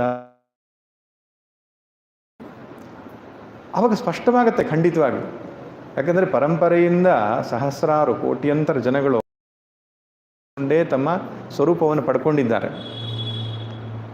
ಸಂಶಯ ಬರುವುದು ಸಹಜ ಇದೆ, ಯಾಕಂದರೆ ಅಷ್ಟು ಸುಲಭವಾದಂತಹ ವಸ್ತುವಾಗಿದ್ದಾಗ ಹೇಳುತ್ತೆ. ಹಾಗಿರೋದ್ರಿಂದ ಸಾಧ್ಯವಿಲ್ಲ ಅಂತ ಇಲ್ಲ, ಇದು ಸಾಧ್ಯ ಇದೆ. ಆದರೆ ಆ ವ್ಯವಸ್ಥೆಯ ಅಡಿಯಲ್ಲೇ ನಾವು ಸರಿಯಾಗಿ ಕ್ರಮಿಸಿದರೆ ಅದು ಗೊತ್ತಾಗ್ತದೆ. ಇನ್ನೊಂದು ಶ್ರುತಿ ಮತ್ತೆ ಮತ್ತೆ ನಮಗೆ ಹೇಳುವಂಥದ್ದು ಜಾಗೃತ್ ಸ್ವಪ್ನ ಸುಷುಪ್ತಿ ವಿವೇಕ. ಇದನ್ನು ಗಟ್ಟಿಯಾಗಿ ಹಿಡ್ಕೊಳ್ಬೇಕು ನಾವು. ಆತ್ಮನನ್ನು ಕಂಡುಕೊಳ್ಳುವುದಕ್ಕೆ ಉಪಾಯ ಯಾವುದು? ಎಚ್ಚರ, ಕನಸು ಮತ್ತು ನಿದ್ದೆಯ ವಿಶ್ಲೇಷಣೆ. ಎಚ್ಚರದ ಅವಸ್ಥೆಯಲ್ಲಿ ಭೋಗ್ಯ ಮತ್ತು ಭೋಗ ಪ್ರಪಂಚ ತ್ರಿಪುಟಿ ಪ್ರಪಂಚವಾಗಿ ಒಂದು ಅನುಭವಕ್ಕೆ ಬರ್ತಿದ್ರೆ, ಸ್ವಪ್ನ ಪ್ರಪಂಚದಲ್ಲಿ ಬೇರೆಯ ಭೋಗ್ಯ ಮತ್ತು ಭೋಗ ಪ್ರಪಂಚ, ಸುಷುಪ್ತಿಯಲ್ಲಿ ಅದು ಯಾವುದೂ ಇಲ್ಲದ ನಾನು ಅನುಭವಕ್ಕೆ ಬರ್ತದೆ. ಈ ಮೂರೂ ಹಂತದಲ್ಲಿಯೂ ಕೂಡ ಒಂದು ಸಾಮಾನ್ಯವಾದಂತಹ ಒಂದು ನಾನು ಅನ್ನುವಂಥದ್ದಿದೆ. ಯಾಕೆಂದರೆ ಸ್ವಪ್ನದಲ್ಲಿ ನೀವು ಏನನ್ನು ಅನುಭವಿಸ್ತೀರೋ, ಜಾಗೃತಿಗೆ ಬಂದ ಮೇಲೆ ಏನು ಹೇಳ್ತೀರಿ? ನಾನು ಸ್ವಪ್ನವನ್ನು ಕಂಡೆ ಅಂತ. ಸ್ವಪ್ನವನ್ನು ಕಂಡೆ ಅಂತ ಹೇಳಿದವನು ಸ್ವಪ್ನದಲ್ಲಿ ಇರಲಿಲ್ಲ. ಸ್ವಪ್ನ ಕಂಡವನು ಜಾಗೃತಲ್ಲಿದ್ದಾನೆ, ಸ್ವಪ್ನವನ್ನು ಕಂಡವನು ಜಾಗೃತಲ್ಲಿಲ್ಲ ಅಲ್ವಾ? ಆದರೂ ಏನೇನು ಹೇಳ್ತೇವೆ ನಾವು? ಸ್ವಪ್ನವನ್ನು ಕಂಡೆ ಅಂತ. ಹಾಗಾದರೆ ಕಂಡವನು ಯಾರು? ಅಲ್ಲಿ ಸ್ವಪ್ನ ಜಾಗೃತಿ ಎರಡೂ ಸಮಯದಲ್ಲಿ ಒಂದು ಕಾಮನ್ ಎಂಟಿಟಿ, ಒಂದು ಸಾಮಾನ್ಯ ಸತ್ಯ ಇರಬೇಕು. ಅದನ್ನು ಸಾಕ್ಷಿ ಚೈತನ್ಯ ಅಂತ ಕರೀತಾರೆ. ಸುಷುಪ್ತಿಯಲ್ಲಿ ವೃತ್ತಿಗಳೇ ಇರಲಿಲ್ಲ, ಯಾವ ಆಲೋಚನೆಯೂ ಇರಲಿಲ್ಲ. ಆದಾಗ್ಯೂ ಕೂಡ ಎಚ್ಚರ ಆದ ಮೇಲೆ ನಾನು ಸುಷುಪ್ತಿಯನ್ನು ಕಂಡೆ ಅಂತ ಹೇಳ್ತೇವೆ. ಸುಷುಪ್ತಿಯನ್ನು ಕಂಡೆ ಅಂತ ಹೇಳಲಿಕ್ಕೆ ಕಾರಣ ಅದು ಅನುಭವಕ್ಕೆ ಬಂದಿರಬೇಕು, ಅದು ಗೊತ್ತಾಗಿರಬೇಕು. ಗೊತ್ತಾಗದಿದ್ದರೆ ಅದ್ರ ಬಗ್ಗೆ ಮಾತಾಡ್ಲಿಕ್ಕೆ ಆಗ್ತಿರಲಿಲ್ಲ. ಅದ್ರ ಬಗ್ಗೆ ಹೇಳ್ತಾ ಇದ್ದೇವೆ ಅಂದರೆ ಅದು ನಮ್ಗೆ ಗೊತ್ತಾಗಿರಬೇಕು. ಗೊತ್ತಾಯ್ತು ಯಾರಿಗೆ? ಅಲ್ಲಿ ಯಾರೂ ಇರಲಿಲ್ವಲ್ಲ, ಅಲ್ಲಿ ಯಾರೂ ಇರಲಿಲ್ಲ. ಯಾರಿಗೆ ಗೊತ್ತಾಯಿತು ಅಂದಾಗ ಅಲ್ಲೊಂದು ಸಾಮಾನ್ಯ ಅಸ್ತಿತ್ವ, ಸಾಕ್ಷಿ ಚೈತನ್ಯ ಇರಬೇಕು. ಅದು ಶರೀರ, ಮನಸ್ಸು, ಬುದ್ಧಿಗಳಿಗಂತೆ ಸರ್ವತಾ ಭಿನ್ನವಾಗಿರಬೇಕು ಅನ್ನುವಂಥ ಈ ತರ್ಕ ಏನಿದೆ, ಇದು ಶ್ರುತಿಯೇ ತಮಗೆ ಮನಸ್ಸಿಗೆ ಬಂದ ರೀತಿಯಲ್ಲಿ ಅದನ್ನು ಅರ್ಥ ಮಾಡಿಕೊಳ್ಳುವಂತಹ ಪ್ರಯತ್ನವನ್ನು ಮಾಡ್ತಾರೆ. ಕೊನೆಗೆ ತೀರ್ಮಾನ ಮಾಡಲಿಕ್ಕೆ ಆಗದೆ ಗೊಂದಲಕ್ಕೆ ಸಿಲುಕ್ತಾರೆ. ಮುಂದೆ ಶಂಕರರು ಹೇಳ್ತಾರೆ, ಬ್ರಹ್ಮಾಸ್ಮೀತಿ ವಿಭಾವ್ಯತಾಮಹರಹರ್ಗರ್ವಃ ಪರಿತ್ಯಜ್ಯತಾಂ. ಶ್ರವಣ ಮತ್ತು ಮನನದಿಂದ ಸಂಶಯಗಳು ನಿವೃತ್ತಿಯಾದ ಮೇಲೆ, ನಿಶ್ಚಯವಾದ ಜ್ಞಾನ ಉಂಟಾದ ಮೇಲೆ ಮುಂದೆ ಮಾಡಬೇಕಾದದ್ದು ನಿಧಿಧ್ಯಾಸನ ಅಂತ. ನಿಶ್ಚಯಾತ್ಮಿಕವಾದ ಜ್ಞಾನ ಉಂಟಾಗುವುದಕ್ಕೆ ಸಾಧನ ಶ್ರವಣ ಮನನ. ಇಲ್ಲಿ ಕೆಲವರು ಒಂದು ಪ್ರಶ್ನೆ ಕೇಳ್ತಾರೆ, ಸ್ವಾಮೀಜಿ ಬ್ರಹ್ಮಜ್ಞಾನ ಅಂದರೆ ಏನು? ಏನೋ ಒಂದು ಅನುಭವ ಆಗ್ತದಲ್ಲ, ಅದೇ ಬ್ರಹ್ಮಜ್ಞಾನವ ಅಂತ ಕೇಳ್ತಾರೆ. ವೇದಾಂತದ ಪರಂಪರೆಯಲ್ಲಿಯೂ ಕೂಡ ಯಾವುದೋ ಒಂದು ವಿಶಿಷ್ಟ ಅನುಭವವನ್ನು ಬ್ರಹ್ಮಜ್ಞಾನ ಅಂತ ಕರೆದಿಲ್ಲ. ಬುದ್ಧನಿಗೆ ಆಲದ ಮರದ ಅಡಿಯಲ್ಲಿ ಕುಳಿತುಕೊಂಡಾಗ ಅಲ್ಲಿ ಏನೋ ಒಂದು ಜ್ಞಾನೋದಯ ಆಯಿತು, ಒಂದು ಅನುಭವ ಆಯಿತು. ಒಂದು ದೇಶ ಮತ್ತು ಕಾಲಕ್ಕೆ ಸೀಮಿತವಾದ ಒಂದು ಎಕ್ಸ್ಪೀರಿಯನ್ಸ್, ಇಂಡಿವಿಜುವಲ್ ಎಕ್ಸ್ಪೀರಿಯನ್ಸಸ್ ಏನಿದೆ ಅದನ್ನು ಬ್ರಹ್ಮಜ್ಞಾನ ಅಂತ ಶಾಸ್ತ್ರಗಳಲ್ಲಿ ಕರೆದಿಲ್ಲ. ಎಲ್ಲಿಯೂ ಯಾವ ಉಪನಿಷತ್ತಲ್ಲಿಯೂ ಕರೆದಿಲ್ಲ. ಅಲ್ಲಿ ಧ್ಯಾನ ಮಾಡ್ತಾ ಇದ್ರಂತೆ ಗುಹೆಯಲ್ಲಿ, ಅಲ್ಲಿ ಕುಳಿತುಕೊಂಡಾಗ ಅವರಿಗೆ ಒಳಗಡೆಯಿಂದ ಬ್ರಹ್ಮಾನುಭವ ಆಯ್ತಂತೆ, ಹಾಗೆಲ್ಲೂ ಉಪನಿಷತ್ತು ಕರ್ತಿಲ್ಲ. ಅದು ಏನಾಗ್ತದೆ ಅಂದರೆ ಇಂಡಿವಿಜುವಲ್ ಎಕ್ಸ್ಪೀರಿಯನ್ಸ್, ಸ್ವತಂತ್ರವಾದ ಅನುಭವಗಳೆಲ್ಲವೂ ಕೂಡ ನಿರಾಕರಣೆಯಂತೂ ಮಾಡಲ್ಲ ಪರಂಪರೆಯಲ್ಲಿ. ಯೌಗಿಕ ಅನುಭವಗಳು, ಭವ್ಯ ದಿವ್ಯ ಅನುಭವಗಳು ನಡೀತದೆ. ಪರಲೋಕ ಗಮನಾದಿ ಅನುಭವಗಳು ಆಗಬಹುದು, ವಿಶೇಷ ಅನುಭವಗಳು ಅಂತ ಹೇಳ್ತಾರೆ. ಅದನ್ನು ದೇವತಾ ದರ್ಶನಗಳಾಗ್ತದೆ, ಗುರುಗಳ ದರ್ಶನ ಆಗ್ತದೆ, ಅಂತರ್ವಾಣಿ ವಿಶೇಷವಾದಂತಹ ವಾಣಿಗಳು ಒಳಗಡೆಯಿಂದ ಕೇಳಿಸ್ತದೆ. ಹೌದು, ಅದು ಅನುಭವಗಳು ಸುಳ್ಳಲ್ಲ, ಅದು ಕನಸಲ್ಲ, ಭ್ರಾಂತಿಯಲ್ಲ. ಸರಿ, ಅದು ಯಾವುದು ಬ್ರಹ್ಮಾನುಭವ ಅಲ್ಲ. ಧ್ಯಾನದಲ್ಲಿ ಕುಳಿತುಕೊಂಡಾಗ ಒಂದು ವಿಶೇಷವಾದ ಒಂದು ಸಮಾಧಾನ, ಖುಷಿ ಆಗಿ ಕಣ್ಣಲ್ಲಿ ನೀರು ಬರಬಹುದು, ಅದು ಬ್ರಹ್ಮಾನುಭವ ಅಲ್ಲ. ನಮ್ಗೆ ಯಾವುದು ಅಲ್ಲ ಅಂತಲೂ ಗೊತ್ತಿರಬೇಕಲ್ಲ. ಧ್ಯಾನದಲ್ಲಿ ಕೂತ್ಕೊಂಡಾಗ ಮಹಾವಿಷ್ಣು ದರ್ಶನ ಕೊಟ್ಟುಬಿಡ್ಬೋದು, ಶಂಖಚಕ್ರ ಗದಾಧಾರಿಯಾದಂತಹ ಮಹಾವಿಷ್ಣು ದರ್ಶನ ಕೊಡ್ಬೋದು, ಅದು ಬ್ರಹ್ಮಾನುಭವ ಅಲ್ಲ. ಧ್ಯಾನದಲ್ಲಿ ನೀವು ಕುಳಿತುಕೊಂಡಾಗ ವಿಶೇಷವಾದ ಒಂದು ಬೆಳಕು ಕಾಣಿಸ್ಬೋದು. ನಂಗೆ ಒಬ್ಬರು ಹೇಳ್ತಾಯಿದ್ರು, ನಂಗೆ ಬ್ರಹ್ಮಾನುಭವ ಆಗಿದೆ. ಹೇಗೆ ಅಂದರೆ, ಒಂದು ದಿವಸ ಧ್ಯಾನಕ್ಕೆ ಕೂತ್ಕೊಂಡಾಗ ಒಂದು ಮಿಂಚು ಹಾದು ಹೋದಾಗ ಆಯಿತು. ಆ ಮಿಂಚು ಬಂದ ಮೇಲೆ ನನ್ನ ಮನಸ್ಸು ತುಂಬ ಪ್ರಶಾಂತ ಆಯಿತು, ಆದ್ದರಿಂದ ನಂಗೆ ಬ್ರಹ್ಮಾನುಭವ ಆಗಿದೆ ಅಂತ ಹೇಳ್ತಾಯಿದ್ರು. ಅವ್ರಿಗೆ ಸ್ವಲ್ಪ ವೃದ್ಧರು, ನಾನೇನು ಹೇಳಲಿಕ್ಕೆ ಹೋಗಲಿಲ್ಲ, ಹೇಳಿ ತೊಂದರೆ ಮಾಡಬಾರ್ದು ಅನ್ನೋ ಕಾರಣಕ್ಕೆ. ಸೊ ನಾವು ಏನು ಹೇಳೋದಿದ್ರೂ ಕೂಡ ಅದು ಶ್ರುತಿ ಆಧಾರವಾಗೇ ಹೇಳಬೇಕು. ಪುನಃ ಅದು ಅಲ್ಲ ಅಂತ ಹೇಳೋದಕ್ಕೆ ನಿಮಗೇನು ಆಧಾರ ಅಂತ ನೀವು ಕೇಳ್ಬೋದು. ಸ್ವತಂತ್ರವಾಗಿ ಹೇಳಲಿಕ್ಕೆ ನಮಗೇನು ಶಕ್ತಿ ಇಲ್ಲ, ಶ್ರುತಿಯೇ ಸ್ಪಷ್ಟವಾಗಿ ಹೇಳುತ್ತೆ. ಕೇನೋಪನಿಷತ್ತು ಮನಸ್ಸಿಂದ ಏನು ಅನುಭವಕ್ಕೆ ಬರುತ್ತೋ, ಇಂದ್ರಿಯಗಳಿಂದ ಏನು ಅನುಭವಕ್ಕೆ ಬರುತ್ತೋ ಅದು ಯಾವುದು ಬ್ರಹ್ಮವಲ್ಲ ಅಂತ. ಯನ್ಮನಸಾನ ಮನುತೆ ಏನಾಹುರ್ಮನೋಮತಂ ತದೇವ ಬ್ರಹ್ಮತ್ವಂ ವಿದ್ಧಿ ನೇದಂ ಯದಿದಮುಪಾಸತೆ. ಇಂದ್ರಿಯ ಮನಸ್ಸು ಬುದ್ಧಿಗಳಿಂದ ಅನುಭವಕ್ಕೆ ಬರುವುದು ಯಾವುದೂ ಬ್ರಹ್ಮವಲ್ಲ ಎಂಬುದಾಗಿ ಹೇಳುತ್ತದೆ. ವಿಜ್ಞಾತಾರಂ ಅರೇಕೇನ ವಿಜಾನೀಯಾತ್, ಬೃಹದಾರಣ್ಯಕನ ಉಪನಿಷತ್ತು ಹೇಳುತ್ತೆ, ಎಲ್ಲವನ್ನೂ ತಿಳಿಯುವವನನ್ನು ಯಾವುದರಿಂದ ನೀನು ತಿಳಿತೀಯಪ್ಪ, ಅದನ್ನು ಯಾವುದರಿಂದ ತಿಳಿಲಿಕ್ಕೆ ಆಗೋದಿಲ್ಲ ಎನ್ನುವ ವಾಕ್ಯಗಳು ಪದೇ ಪದೇ ಉಪನಿಷತ್ತಲ್ಲಿ ಬರುತ್ತೆ. ಹೀಗಿರುವುದರಿಂದ ವಿಶೇಷ ಅನುಭವ ಅಲ್ಲ. ಹಾಗಾದರೆ ಏನದು? ಅದು ಸಾಮಾನ್ಯ ಅನುಭವವೇ. ಸಾಮಾನ್ಯ ಅಂದರೆ ಎಲ್ಲರಿಗೂ ಈಗಾಗಲೇ ಅನುಭವದಲ್ಲಿ ಇದ್ದುಕೊಂಡಿರುವ ಸಂಗತಿಯೇ ಅದು. ಶಂಕರ ಭಗವತ್ಪಾದರ 18ನೇ ಅಧ್ಯಾಯ ಭಗವದ್ಗೀತೆಯ ಭಾಷ್ಯದಲ್ಲಿ ಸ್ಪಷ್ಟವಾಗಿ ಬರೀತಾರೆ, ಬ್ರಹ್ಮಾನುಭವ ಅಂದರೆ ಏನು ಅಂತ. ಅದು ಹೇಳ್ತಾರೆ, ನಾನು ನಾನು ಅಂತ ಹೇಳುವ ಅನುಭವ, ನಾನು ಇದ್ದೇನೆ ಅನ್ನೋ ಅನುಭವ ನಮ್ಮೆಲ್ಲರಿಗೂ ಇದೆಯಲ್ವ ಈಗಾಗಲೇ. ನಾನು ಇದ್ದೇನೆ ಅನ್ನೋ ಅನುಭವ ಎಲ್ರಿಗೂ ಇದೆ. ಈಗ ಇಲ್ಲದೆ ಇರೋರು ಯಾರಾದರೂ ಇದ್ದಾರಾ? ಇಲ್ಲಲ್ಲ. ನಾನಿದ್ದೇನೆ ಅನ್ನೋ ಅನುಭವ ಇದೆ. ಆದರೆ ಬರೀ ನಾನಿದ್ದೇನೆ ಅಂತ ಹೇಳ್ಕೊಳ್ತಾ ಇದ್ದೇವೋ, ಅದರೊಟ್ಟಿಗೆ ಇನ್ನೊಂದಿಷ್ಟು ಸೇರಿಕೊಂಡಿದೆಯೋ? ನಾನು ಪುರುಷನಿದ್ದೇನೆ, ನಾನು ಸ್ತ್ರೀ ಇದ್ದೇನೆ, ನಾನು ದುಃಖಿ ಇದ್ದೇನೆ, ನಾನು ಸುಖಿ ಇದ್ದೇನೆ, ನಾನು ಪಾಪಿ ಇದ್ದೇನೆ, ನಾನು ಪುಣ್ಯಾತ್ಮನಿದ್ದೇನೆ ಅಲ್ವಾ? ನಾನು ಬುದ್ಧಿವಂತ ಇದ್ದೇನೆ, ನಾನು ದಡ್ಡ ಇದ್ದೇನೆ, ನಾನು ಹಾಗಿದ್ದೇನೆ, ನಾನು ಹೀಗಿದ್ದೇನೆ, ಇದೆಲ್ಲವನ್ನು ಸೇರಿಸಿಕೊಂಡಂತಹ ನಾನು ಇದ್ದೇನೆ ಅನ್ನೋದಿದೆ. ಆಗ ಶಂಕರರು ಹೇಳ್ತಾರೆ, ಈ ಏನೇನು ಸೇರಿಸಿಕೊಂಡಿದೆಯೋ, ಅನಾತ್ಮ ತಾದಾತ್ಮ್ಯದಿಂದ ಒಡಗೂಡಿದಂತಹ ನಾನು ಇದ್ದೇನೆ ಎನ್ನುವ ಅನುಭವ ಇದೆಯೋ, ಆ ಅನಾತ್ಮ ತಾದಾತ್ಮ್ಯವನ್ನು ನೀನು ಬದುಗಿ ಸರಿಸಿ ನೋಡು. ಬರೀ ಇದ್ದೇನೆ ಎನ್ನುವ ಅನುಭವ ಏನಿದೆಯೋ ಅದೇ ಆತ್ಮಾನುಭವ ಅಂತ. ಗಂಡಸಿದ್ದೇನೆ, ಹೆಂಗಸಿದ್ದೇನೆ, ಅದಿದ್ದೇನೆ, ಇದಿದ್ದೇನೆ, ಎಲ್ಲ ಗಂಡಸು ಹೆಂಗಸು ಇದೆಲ್ಲ ಉಪಾಧಿ ಅಂತ ಕರೀತಾರೆ. ಉಪಾಧಿಯನ್ನು ನಿಷೇಧ ಮಾಡಲಾಗಿ ನೇತಿ ನೇತಿ ಎಂಬುದಾಗಿ ನಿಷೇಧ ಮಾಡಿದಾಗ ಯಾವುದು ಕೊನೆಗೆ ಬರೀ ಇದ್ದೇನೆ ಎಂಬ ಅರಿವು, ಪ್ರಜ್ಞಪ್ತಿ ಸ್ವರೂಪ ಮಾತ್ರ, ಅರಿವು ಮಾತ್ರ ಏನು ಉಳ್ಕೊಳ್ತದೋ ಅದು ದೇಶಕಾಲಕ್ಕೆ ಸೀಮಿತವಾದದ್ದಲ್ಲ. ಅದು ದೇಶಕಾಲ ವಸ್ತು ಅಪರಿಚ್ಛಿನ್ನವಾದ ಸಚ್ಚಿದಾನಂದ ಸ್ವರೂಪ, ಇರುವು ಅರಿವು ಆನಂದ ಮಾತ್ರ ಸ್ವರೂಪವಾದಂತಹ ಅಸ್ತಿತ್ವ. ಅದನ್ನೇ ಬ್ರಹ್ಮ ಎಂದು ಕರೆದಿದೆ ಉಪನಿಷತ್ತು. ಈಗಲೂ ನಮ್ಗೆ ಅದು ಅನುಭವಕ್ಕೆ ಬರ್ತಿದೆ, ಆದರೆ ಇದರಿಂದ ಸಹಿತವಾಗಿ ಅನುಭವಕ್ಕೆ ಬರ್ತಿದೆ, ಎಲ್ಲ ಸೇರಿಕೊಂಡು ಅನುಭವಕ್ಕೆ ಬರ್ತಾ ಇದೆ ನಮಗೆ. ಇದನ್ನು ಬದಿಗೆ ಸರಿಸಿದ್ರೆ ಆಯಿತು ಅಷ್ಟೇ ಅಂತ ಹೇಳೋದು. ಆದ್ದರಿಂದ ವಿಶೇಷ ಅನುಭವ ಅಲ್ಲ. ನಿಮಗೆ ಜಾಗೃತಲ್ಲಿಯೂ ನಾನು ನಾನು ಅಂತ ಹೇಳುತ್ತಿರುವಾಗ ಆ ಪರಬ್ರಹ್ಮ ವಸ್ತುವಿನ ಆಶ್ರಯದಲ್ಲಿಯೇ ಹೇಳ್ತಿದ್ದೀರಿ. ಸ್ವಪ್ನದಲ್ಲಿಯೂ ಸ್ವಪ್ನದ ಅನುಭವಗಳನ್ನು ಅನುಭವಿಸುವಾಗ ಪರಬ್ರಹ್ಮದ ಅಸ್ತಿತ್ವದಲ್ಲಿಯೇ ಅನುಭವಿಸ್ತಾ ಇರೋದು. ಸುಷುಪ್ತಿಯಲ್ಲಿ ಯಾವ ಅನುಭವಗಳು ಇಲ್ಲದಿದ್ದಾಗಲೂ ಅದರ ಸನ್ನಿಧಿಯಲ್ಲಿಯೇ ನಿಮಗೆ ಏನೂ ಇಲ್ಲ ಅಂತ ಗೋಚರವಾಗಿರೋದು. ಆದ್ದರಿಂದ ಇದು ಸಾಮಾನ್ಯ ಅನುಭವ, ನಾನಿದ್ದೇನೆ ಎನ್ನುವಂಥದ್ದು, ಅದೇ ಬ್ರಹ್ಮಾನುಭವ.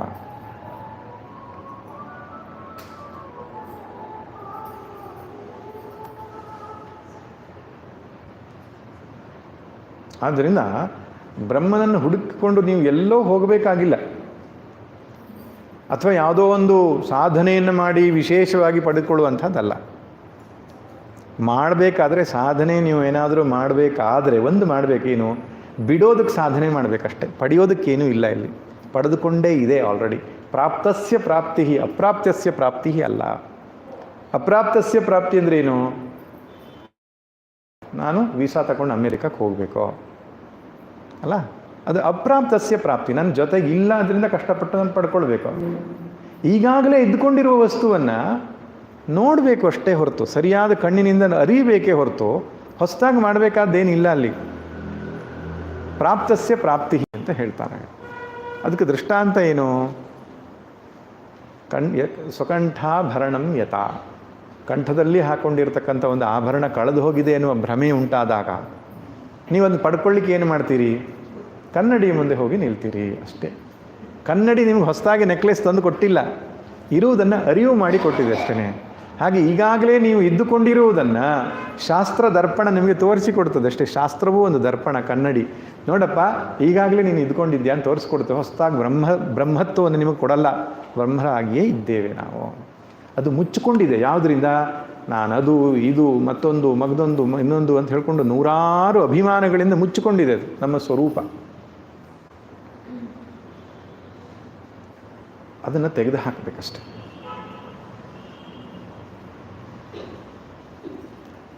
ನೀವು ಶ್ರವಣ ಮತ್ತು ಮನನದಿಂದ ಇದನ್ನು ನಿಶ್ಚಯ ಮಾಡಿದ್ದೀರಿ. ಏನು? ನಾನು ಪರಬ್ರಹ್ಮವೇ, ನಾನು ಜೀವಾತ್ಮ ಅಲ್ಲ. ನಿಮ್ಗೆ ಎಷ್ಟಷ್ಟು ಸಂಶಯ ಇಲ್ಲ ಈ ವಿಷಯದಲ್ಲಿ. ಯಾವ ವಿಷಯದಲ್ಲಿ? ಪರಬ್ರಹ್ಮ ಅಂತ ಹೇಳಿದರೆ ನನ್ನ ಸ್ವರೂಪವೇ ಆಗಿದೆ. ಇದು ಶ್ರುತಿ ಮತ್ತೆ ಮತ್ತೆ ಹೇಳ್ತಿದೆ. ಶ್ರುತಿ ಸ್ಮೃತಿಗಳಲ್ಲಿ ಯುಕ್ತಿ ಅನುಭವಗಳಿಂದ ನಾನು ನಿಶ್ಚಯ ಮಾಡಿದ್ದೇನೆ, ನನ್ನ ಸ್ವರೂಪವು ಸರ್ವವ್ಯಾಪಕವಾದ ಶುದ್ಧ ಚೈತನ್ಯವೇ ಹೊರತು ಬೇರೆ ಯಾವುದೂ ಅಲ್ಲ. ಮತ್ತು ತೋರುವ ಜಗತ್ತೇನಿದೆಯೋ ಅದು ಆ ಬ್ರಹ್ಮವೇ ಜಗದ್ರೂಪದಿಂದ ತೋರ್ತಾ ಇದೆ. ಯಾಕಂದರೆ ಅವನನ್ನೇ ಹುಟ್ಟಿದ್ದು, ಅವನಲ್ಲೇ ನಿಂತಿದೆ, ಮತ್ತು ಪುನಃ ಅವನಿಗೆ ಹೋಗ್ತದೆ. ಅವನು ಕಾರಣ, ಜಗತ್ತು ಕಾರ್ಯ. ಕಾರ್ಯವಾದಂತಹ ಜಗತ್ತು ಕಾರಣಕ್ಕಿಂತ ಸರ್ವತಾ ಅಭಿನ್ನ. ಮಡಿಕೆ ಅನ್ನುವಂಥದ್ದು ಮಣ್ಣಿಗಿಂತ ಸರ್ವತಾ ಅಭಿನ್ನ. ಹೇಗೋ ಕಾಣುವ ಜಗತ್ತು ಕೂಡ ಪರಬ್ರಹ್ಮವೇ. ಪಂಚಭೂತಾತ್ಮಕವಾದ ಈ ಸೃಷ್ಟಿಯು ಆ ಪರಬ್ರಹ್ಮದ ವಿಲಾಸವೇ. ನಾನು ಅಂತ ಹೇಳ್ತಕ್ಕಂತಹ ಜೀವಾತ್ಮನು ಸ್ವರೂಪತಃ ಬ್ರಹ್ಮವೇ ಎಂಬ ವಿಷಯದಲ್ಲಿ ಶ್ರುತಿಯುಕ್ತಿ ಅನುಭವಗಳಿಂದ ನಿಮ್ಮ ಎಲ್ಲ ಸಂಶಯಗಳೂ ದೂರವಾಗಿ ನಿಶ್ಚಯ ಜ್ಞಾನ ಆಯಿತು ಅಂತಿಟ್ಕೊಳ್ಳಿ. ಅದಕ್ಕೆ ಬ್ರಹ್ಮಜ್ಞಾನ ಅಂತ ಕರೆಯುವುದು, ಬೇರೆ ಯಾವುದೂ ಅಲ್ಲ. It is mere intellectual knowledge ಅಂತ ಹೇಳ್ತಾರೆ. ಅದು ಕೇವಲ ಬೌದ್ಧಿಕ ಜ್ಞಾನ ಅಲ್ಲ ಸ್ವಾಮೀಜಿ, ಅನುಭವ ಆಗಲಿಲ್ವಲ್ಲ ಅವನಿಗೆ ಇವಾಗ ಅಂತ ಹೇಳ್ತಾರೆ. ಸೊ ಎಲ್ಲರೂ ಯೋಚನೆ ಮಾಡುವಂಥದ್ದು ಒಂದು ವಿಶಿಷ್ಟ ಅನುಭವ ಆಗಬೇಕು. ಜೀವಾತ್ಮ ಭಾವ ಹೋಗಲಿಲ್ವಲ್ಲ ಅವನಿಗಿನ್ನೂ. ಅವನಷ್ಟು ತೀರ್ಮಾನ ಮಾಡಿದರೂ ಕೂಡ ಇನ್ನೂ ಅವನು ಏನು, ನಾನು ಹುಟ್ಟಿದನು ಸಾಯುವವನು ರಾಗದ್ವೇಷಗಳಿಗೆ ಒಳಗಾಗಿ ಒದ್ದಾಡ್ತಾ ಇರ್ತಾನಲ್ಲ, ಸಂಸಾರ ಇನ್ನೂ ಇದೆಯಲ್ಲ ಅವನಿಗೆ. ಅಂದರೆ ದೋಷ ಎಲ್ಲಿದೆ ಅಂದರೆ ಜ್ಞಾನದಲ್ಲಿಲ್ಲ ದೋಷ. ಅದನ್ನು ನಾವು ನಮ್ಮ ಒಳಗಡೆಗೆ ಆಳವಾಗಿ ಬೇರೂರುವಂತೆ ಮಾಡುವುದರಲ್ಲಿದೆ ದೋಷ. ಆ ಜ್ಞಾನ ಅನ್ನೋದು ಸೂಪರ್ಫಿಷಿಯಲ್, ಮೇಲ್ಮಟ್ಟದಲ್ಲಿದೆ. ಅದನ್ನು ಆಳಕ್ಕೆ ಇಳಿಬೇಕು. ಅದನ್ನು ಜ್ಞಾನ ಅನ್ನೋದು ಸಿಂಕ್ ಆಗಬೇಕು ಪರ್ಸ್ನಾಲಿಟಿಯಲ್ಲಿ ಅಷ್ಟೇ. You need not do anything else for that. ಅದನ್ನೇ ನಿಧಿಧ್ಯಾಸನ ಅಂತ ಹೇಳ್ತಾರೆ. ನಿಧಿಧ್ಯಾಸನ ಅಂತ ಹೇಳಿದರೆ ನಾವು ಬೌದ್ಧಿಕವಾಗಿ ತಿಳಿದ ಜ್ಞಾನವನ್ನು ನಮ್ಮ ವ್ಯಕ್ತಿತ್ವದಲ್ಲಿ ಒಡಮೂಡುವಂತೆ ಮಾಡಿಕೊಳ್ಳುವುದಕ್ಕೆ ಹೆಸರು ನಿಧಿಧ್ಯಾಸನ ಅಂತ. ಈಗ ಬ್ರಹ್ಮಜ್ಞಾನ ಹೊಸದಾಗಿ ಆಗಿಲ್ಲ ಯಾಕೆ ಇದನ್ನು ಸ್ಪಷ್ಟಪಡಿಸಿದ್ದೇನೆ. ಈಗಾಗಲೇ ನಾವು ಇದ್ದುಕೊಂಡಿದ್ದೇವೆ. ನಮಗೆ ಹೊಸದಾದ ಅನುಭವ ಏನು ಬರಬೇಕಾಗಿಲ್ಲ, ಅನುಭವ ಸ್ವರೂಪವಾಗಿ ಇದ್ದೇವೆ. ಆದರೆ ಸಂಸಾರ ನಿವೃತ್ತಿ ಆಗಲಿಲ್ವಲ್ಲ ನಮಗೆ. ಸಂಸಾರ ನಿವೃತ್ತಿ ಅನ್ನೋ ಶಬ್ದಕ್ಕೆ ಅರ್ಥ ರಾಗದ್ವೇಷ ನಿವೃತ್ತಿ, ದುಃಖಾದಿಗಳ ನಿವೃತ್ತಿ, ಭಯಾದಿಗಳ ನಿವೃತ್ತಿ ಅಷ್ಟೇ. ಸಂಸಾರ ನಿವೃತ್ತಿ ಗಂಡ ಹೆಂಡತಿ ನಿವೃತ್ತಿ ಅಲ್ಲ. ನಾನು ಮತ್ತೆ ಪದೇ ಪದೇ ಹೇಳಲ್ಲ ಇದನ್ನು, ಯಾಕೆಂದರೆ ಈ ಶಬ್ದಗಳೆಲ್ಲ ಎಷ್ಟು ತಲೆಯೊಳಗೆ ಕೂತುಬಿಟ್ಟು ತಪ್ಪು ಶಬ್ದಗಳು. ವೇದಾಂತದಲ್ಲಿ ಸಂಸಾರ ಅಂದರೆ ಭಯ, ದುಃಖ, ರಾಗದ್ವೇಷ ಮುಂತಾದಂತಹ ಮಾನಸಿಕವಾದ ದೋಷಗಳು, ಇಮೋಷನಲ್ ಡಿಸೆಬಿಲಿಟೀಸ್ ಈಸ್ ಕಾಲ್ಡ್ ಸಂಸಾರ. ಆ ಸಂಸಾರ ರೂಪವಾದ ರಾಗದ್ವೇಷ ದುಃಖಾದಿಗಳು ಭಯಾದಿಗಳು ನಿವೃತ್ತಿ ಆಗಲಿಲ್ವಲ್ಲ ನನಗಿನ್ನೂ ಕೂಡ ಜ್ಞಾನ ಆದರೂ ಕೂಡ ಅಂತ ಹೇಳಿದರೆ ಕಾರಣ ಇಷ್ಟೇ, ನಾವು ಬೌದ್ಧಿಕವಾಗಿ ಗಳಿಸಿದ ಜ್ಞಾನವನ್ನು ನಮ್ಮ ಭಾವನಾತ್ಮಕ ಮಟ್ಟದಲ್ಲಿ ಇಳಿಸಲಿಲ್ಲ. ಸಿಂಕ್ ಆಗಬೇಕು. Intellectual knowledge should sync in our emotional personality. ಅದಕ್ಕೆ ಒಂದು ಸುಭಾಷಿತ ಚೆನ್ನಾಗಿ ಹೇಳುತ್ತೆ, ಅಜೀರ್ಣವಾದಂತಹ ಆಹಾರ ವಿಷವಾಗ್ತದೆ ಅಂತ. ಅಜೀರ್ಣವಾದ ಆಹಾರ ವಿಷವಾಗ್ತದೆ. ಎಷ್ಟೋ ಸಲ ಒಳ್ಳೆ ಆಹಾರ ತಿಂತೇವೆ, ಬಾದಾಮಿ, ದ್ರಾಕ್ಷಿ, ಖರ್ಜೂರ, ಆಮೇಲೆ ಒಳ್ಳೆ ಹಾಲು, ದೇಸಿ ಹಸುವಿನ ಹಾಲು, ಅದೇ ಇನ್ನೇನೇನು ಶರೀರಕ್ಕೆ ಪೋಷಕಾಂಶಗಳು ಒದಗಿಸುವಂತಹ ಎಲ್ಲವನ್ನು ನಾವು ತೆಗೆದುಕೊಳ್ತೇವೆ. ಆದರೂ ಪುಣ್ಯಾತ್ಮ ಶರೀರದಲ್ಲಿ ದಷ್ಟಪುಷ್ಟ ಆಗಿಲ್ಲ. ಯಾಕಾಗಲ್ಲ? ಅವನು ತಿನ್ನೋದಂತೂ ಸರಿ, ಆದರೆ ಶಕ್ತಿ ಬರಲಿಲ್ವಲ್ಲ ಅಂದರೆ ಜೀರ್ಣ ಆಗ್ತಾ ಇಲ್ಲ ಅವನಿಗೆ. ಜೀರ್ಣಾಂಗದ ಸಮಸ್ಯೆ ಇದೆ, ಅದು ಸ್ವಲ್ಪ ಚೆಕ್ ಮಾಡಬೇಕು. ಹಾಗೆ ನಾನು ಇಷ್ಟು ಸತ್ಸಂಗ ಮಾಡಿದ್ದೇನೆ, ಇಷ್ಟು ವಿಚಾರ ಕೇಳಿದ್ದೇನೆ, ಇಷ್ಟು ಮಾಡಿದ್ದೇನಲ್ಲ, ಒಂದು ನಮ್ಮ ಸಂಶಯ ನಿವೃತ್ತಿ ಆಗಿರಲಿಕ್ಕಿಲ್ಲ. ನಮ್ಮ ಸಂಶಯ ನಿವೃತ್ತಿ ಆಗಿರಲಿಕ್ಕಿಲ್ಲ, ಅದೊಂದು ಪ್ರಾಬ್ಲಮ್ ಇರ್ಬೋದು. ಅದಕ್ಕೆ ಮತ್ತೆ ಮತ್ತೆ ಶ್ರವಣ ಮಾಡಬೇಕು, ಕ್ಲಾರಿಟಿ ಮಾಡಿಕೊಳ್ಬೇಕು. ನನಗೆ ಸಂಶಯವೂ ನಿವೃತ್ತಿ ಆಗಿದೆ, ಯಾವ ಡೌಟ್ ಇಲ್ಲ ಈ ನಾಲೆಜಲ್ಲಿ ಅಂತ ಹೇಳಿದ ಮೇಲೂ ಕೂಡ ಚೇಂಜಸ್ ಆಗಿಲ್ಲ ಅಂದ್ರೆ ಅರ್ಥ ಅದನ್ನು ಜೀರ್ಣ ಆಗಲಿಲ್ಲ ಅಂತ. ನಮ್ಮ ವ್ಯಕ್ತಿತ್ವದ ಒಳಗಡೆಗೆ ಅದನ್ನು ಇಳಿಸಬೇಕು. ಅದನ್ನೇ ನಿಧಿಧ್ಯಾಸನ ಅಂತ ಹೇಳಿದ್ರು. ಬ್ರಹ್ಮಾಸ್ಮೀತಿ ವಿಭಾವ್ಯತಾಂ. ಪ್ರತಿ ಕ್ಷಣವೂ ನಮ್ಮ ಬದುಕು ಈ ಬ್ರಹ್ಮಜ್ಞಾನಕ್ಕೆ ಅನುರೂಪವಾಗಿ ಬದಲಾವಣೆಗೊಳ್ಳಬೇಕು. ಶಿಫ್ಟ್ ಆಫ್ ಅಟೆನ್ಷನ್ ಅಂತ ಹೇಳ್ತಾರೆ ಇದಕ್ಕೆ. Your attention should shift from body identification to self identification. ಆತ್ಮ ಚೈತನ್ಯದ ತಾದಾತ್ಮ್ಯದೆಡೆಗೆ ಹರಿಬೇಕು. ಇಷ್ಟು ದಿನಗಳ ಕಾಲ ನಾನೆಲ್ಲ ವ್ಯವಹಾರವನ್ನು ನಾನು ಅಂಥವನು ಇಂಥವನು ಅಂದುಕೊಂಡು ಮಾಡಿದ್ದೆ. ಈಗ ಈ ಜ್ಞಾನವಾದ ಮೇಲೆ ಸರ್ವವ್ಯಾಪಕವಾದ, ನಿತ್ಯ ತೃಪ್ತವಾದ, ನಿತ್ಯ ಶುದ್ಧವಾದ, ಅರಿವಿನ ಸ್ವರೂಪವಾದ, ಹುಟ್ಟು ಸಾವುಗಳನ್ನು ಮೀರಿದ ಆ ಚೈತನ್ಯ ವಸ್ತು ನಾನು ಎಂಬ ಅಳತೆಯಲ್ಲಿ ನಮ್ಮ ವ್ಯವಹಾರ ಪ್ರಪಂಚದಲ್ಲಿ ನಡೀತಾ ಇದ್ದರೆ, ಸುಖ ದುಃಖಗಳು ಬಂದಾಗಲೂ ವ್ಯವಹಾರ ಮಾಡುವಾಗಲೂ ನಮ್ಮ ದೃಷ್ಟಿ ಆತ್ಮಭಾವದಲ್ಲಿ ನೆಲೆ ನಿಂತರೆ ಅದು ನಿಧಿಧ್ಯಾಸನ ಅಂತ ಹೇಳೋದು. ಉದಾಹರಣೆ ಕೊಡಿ ಸ್ವಾಮಿ. ಹಾಂ, ಉದಾಹರಣೆ, ಮುಂಚೆಲ್ಲ ಯಾರಾದರೂ ನೀನು ಕತ್ತೆ ಅಂತ ಹೇಳಿಬಿಟ್ಟಿದ್ರೆ ಬೇಜಾರಾಗ್ತಿತ್ತು. ಕತ್ತೆ ಅಂತ ಹೇಳಿಬಿಟ್ರೆ, ನೀನು ದಡ್ಡ ಅಂತ ಹೇಳಿಬಿಟ್ರೆ, ನೀನು ಚೆನ್ನಾಗಿಲ್ಲ ನೋಡಲಿಕ್ಕೆ ಅಂದ್ಬಿಟ್ರೆ ಬೇಜಾರಾಗ್ತಿತ್ತು.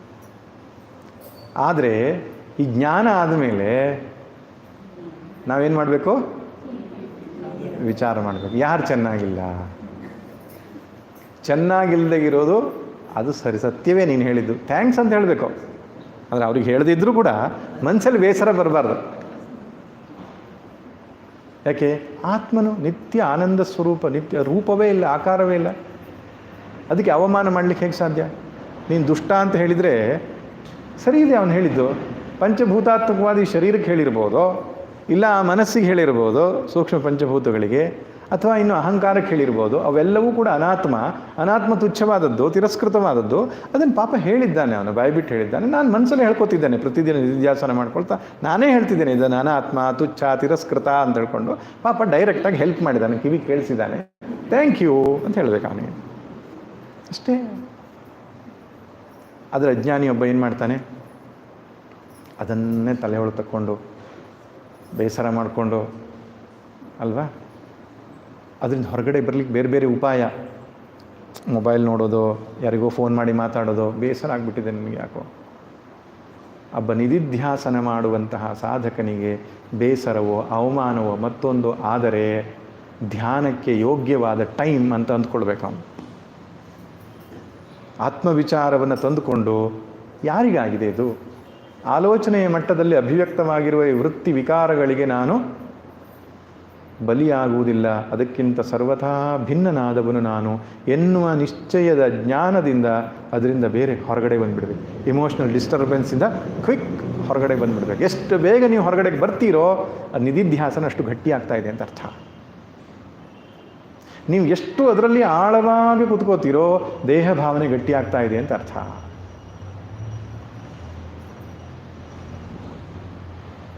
ಆದ್ದರಿಂದ ನಿಧಿಧ್ಯಾಸನದಲ್ಲಿ 2 ವಿಧಗಳನ್ನು ಹೇಳ್ತಾರೆ ಪ್ರಾಚೀನರು.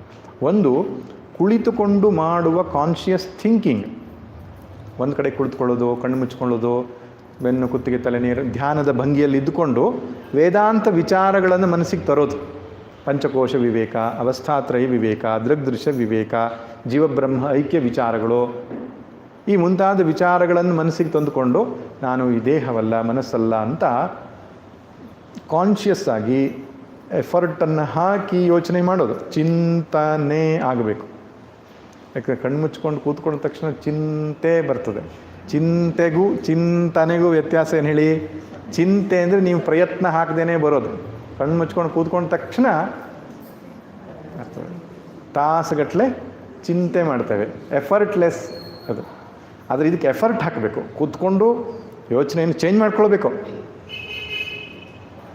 ಉಪನಿಷತ್ತಲ್ಲಿ ಅದನ್ನು ಕೇಳಿದ್ದೇನೆ ನಾನು, ಗೀತೆಯಲ್ಲಿ ಈ ವಿಚಾರವನ್ನು ಕೇಳಿದ್ದೇನೆ. ಆ ಗೀತಾ ಉಪನಿಷತ್ತುಗಳಲ್ಲಿ ಹೇಳಿರುವ ವಿಚಾರಗಳನ್ನು ಮನಸ್ಸಿಗೆ ತಂದುಕೊಂಡು ಹೊರಳಿಸುತ್ತಾ ಆತ್ಮದ ಕಡೆಗೆ ನಮ್ಮ ಲಕ್ಷ್ಯವನ್ನು ತೆಗೆದುಕೊಂಡು ಹೋಗುವಂಥದ್ದು, ಅನಾತ್ಮ ತಾದಾತ್ಮ್ಯವನ್ನು ಬಿಡುವಂಥದ್ದು ಕುಳಿತುಕೊಂಡು ಮಾಡುವ ಧ್ಯಾನ. ಇದನ್ನು ಭಗವದ್ಗೀತೆಯ 6ನೇ ಅಧ್ಯಾಯದಲ್ಲಿ ಕೃಷ್ಣ ಹೇಳಿರೋದು ಇದೇ ಧ್ಯಾನವನ್ನು. ಆತ್ಮ ಸಂಸ್ಥಂ ಮನಃಕೃತ್ವ ನ ಕಿಂಚಿದಪಿ ಚಿಂತೆಯೇತ್ ಅಂತ ಹೇಳ್ತಾನೆ. ಸರಿ, ಎಲ್ಲ ಹೊತ್ತಿನಲ್ಲೂ ಕೂತ್ಕೊಂಡು ಮಾಡಲಿಕ್ಕೆ ಆಗಲ್ಲ, ಹೌದು ಸುಳ್ಳು? ಬೆಳಿಗ್ಗೆ 1 ಗಂಟೆ ಕೂತ್ಕೊಳ್ಬೋದು, ಸಂಜೆ 1 ಗಂಟೆ ಕೂತ್ಕೊಳ್ಬೋದು, ಮತ್ತು ಉಳಿದ ಸಮಯದಲ್ಲಿ ವ್ಯವಹಾರ ಮಾಡಬೇಕು. ಸ್ವಾಮೀಜಿ, ನನಗೆ ಫ್ರಿಡ್ಜ್ ಮುಂದೆ ಇತ್ತಾಗ ಟೆನ್ಷನ್ ಆಗಲ್ಲ, ನನಗೆ ಒಲೆ ಮುಂದೆ ನಿಂತ್ಕೊಂಡಾಗ ಪ್ರಾಬ್ಲಮ್ ಆಗಲ್ಲ, ನನಗೆ 2 ಸಮಯದಲ್ಲಿ ಪ್ರಾಬ್ಲಮ್ ಆಗ್ತದೆ. 2 ಸಮಯದಲ್ಲಿ ಏನು? ನಮ್ಮ ಅತ್ತೆ ಮುಂದೆ ಬಂದಾಗ ಪ್ರಾಬ್ಲಮ್ ಆಗ್ತದೆ ಒಂದು. ಆಮೇಲೆ ಫೋನಲ್ಲಿ ಯಾರೆಲ್ಲ ಮಾತಾಡ್ತಾರಲ್ಲ, ಅಂದರೆ ಮನುಷ್ಯರು ಬಂದಾಗ ಜಾಸ್ತಿ ಪ್ರಾಬ್ಲಮ್, ವಸ್ತುಗಳ ಜೊತೆ ಜಾಸ್ತಿ ಪ್ರಾಬ್ಲಮ್ ಆಗಲ್ಲ. ಹಾಗಾದರೆ ಮನುಷ್ಯನ ಬಿಟ್ಟು ಹೋಗ್ಬಿಡಪ್ಪ ಎಲ್ಲಾದರೂ, ಅದು ಹೋಗ್ಲಿಕ್ಕೆ ಆಗಲ್ಲ. ನಿಜವಾಗಿ ನಮಗೆ ಪ್ರಾಬ್ಲಮ್ ಬರೋದೇ ವ್ಯಕ್ತಿಗಳಿಂದ, ವಸ್ತುಗಳಿಂದ ಅಲ್ಲ. ವ್ಯಕ್ತಿಗಳಿಂದ ಪ್ರಾಬ್ಲಮ್ ಬರ್ತಾ ಇದೆ ಅನ್ನುವಾಗ ನಾವು ಡಿಸ್ಟರ್ಬ್ ಆಗ್ತಿದ್ದೇವೆ ಅಂದರೆ ಅರ್ಥ ಇಷ್ಟೇ, ನಮ್ಮ ಅಹಂಕಾರ ದೃಢವಾಗಿದೆ, ಜೀವಭಾವ ಗಟ್ಟಿಯಾಗಿದೆ ಅಂತ ಅರ್ಥ.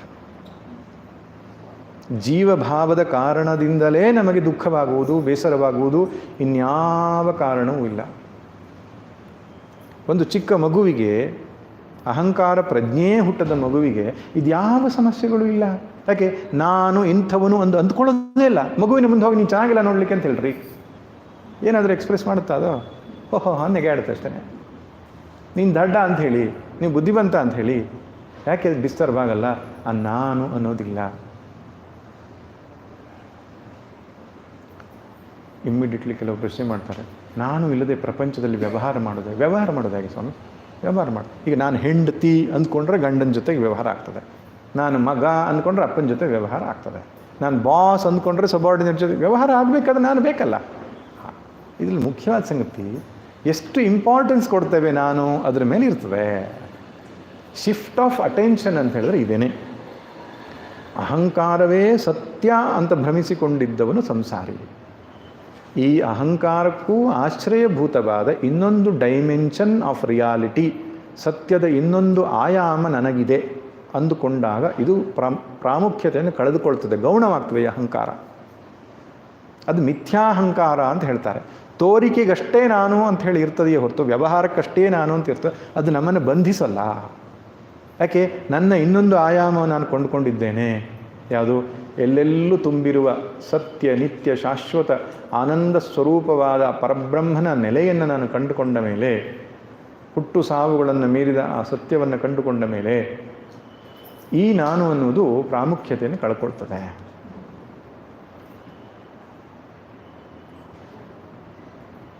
ಇಲ್ಲಿಂದ ಅಲ್ಲಿಗೆ ಶಿಫ್ಟ್ ಆಗಲಿಕ್ಕೆ it takes very long time.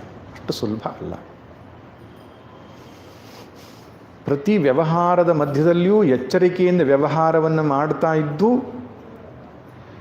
ಮನಸ್ಸನ್ನು ಕದಲಿಸುವ, ಮನಸ್ಸಿಗೆ ತಳಮಳವನ್ನುಂಟು ಮಾಡುವ ಸಂದರ್ಭಗಳು ಒದಗಿದಾಗ ಜ್ಞಾನದ ಸಹಾಯದಿಂದ, ವಿಚಾರದ ಸಹಾಯದಿಂದ ಅದನ್ನು ಡಿಸ್ಮಿಸ್ ಮಾಡುವ ಕೆಪಾಸಿಟಿಯೇ ನಿಧಿಧ್ಯಾಸನ.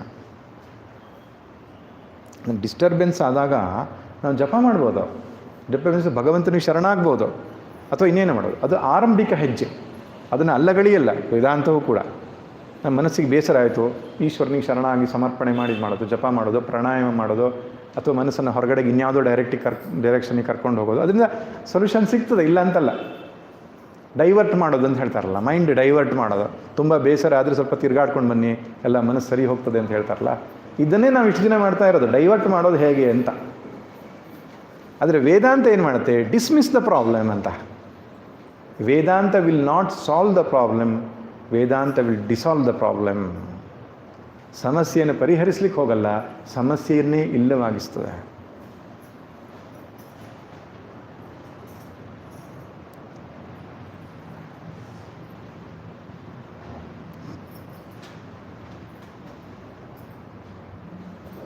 ಆಮೇಲೆ ಶಂಕರರು ಹೇಳ್ತಾರೆ, ಅಹರಹರ್ ಗರ್ವ ಪರಿತ್ಯಜ್ಯತಾಂ.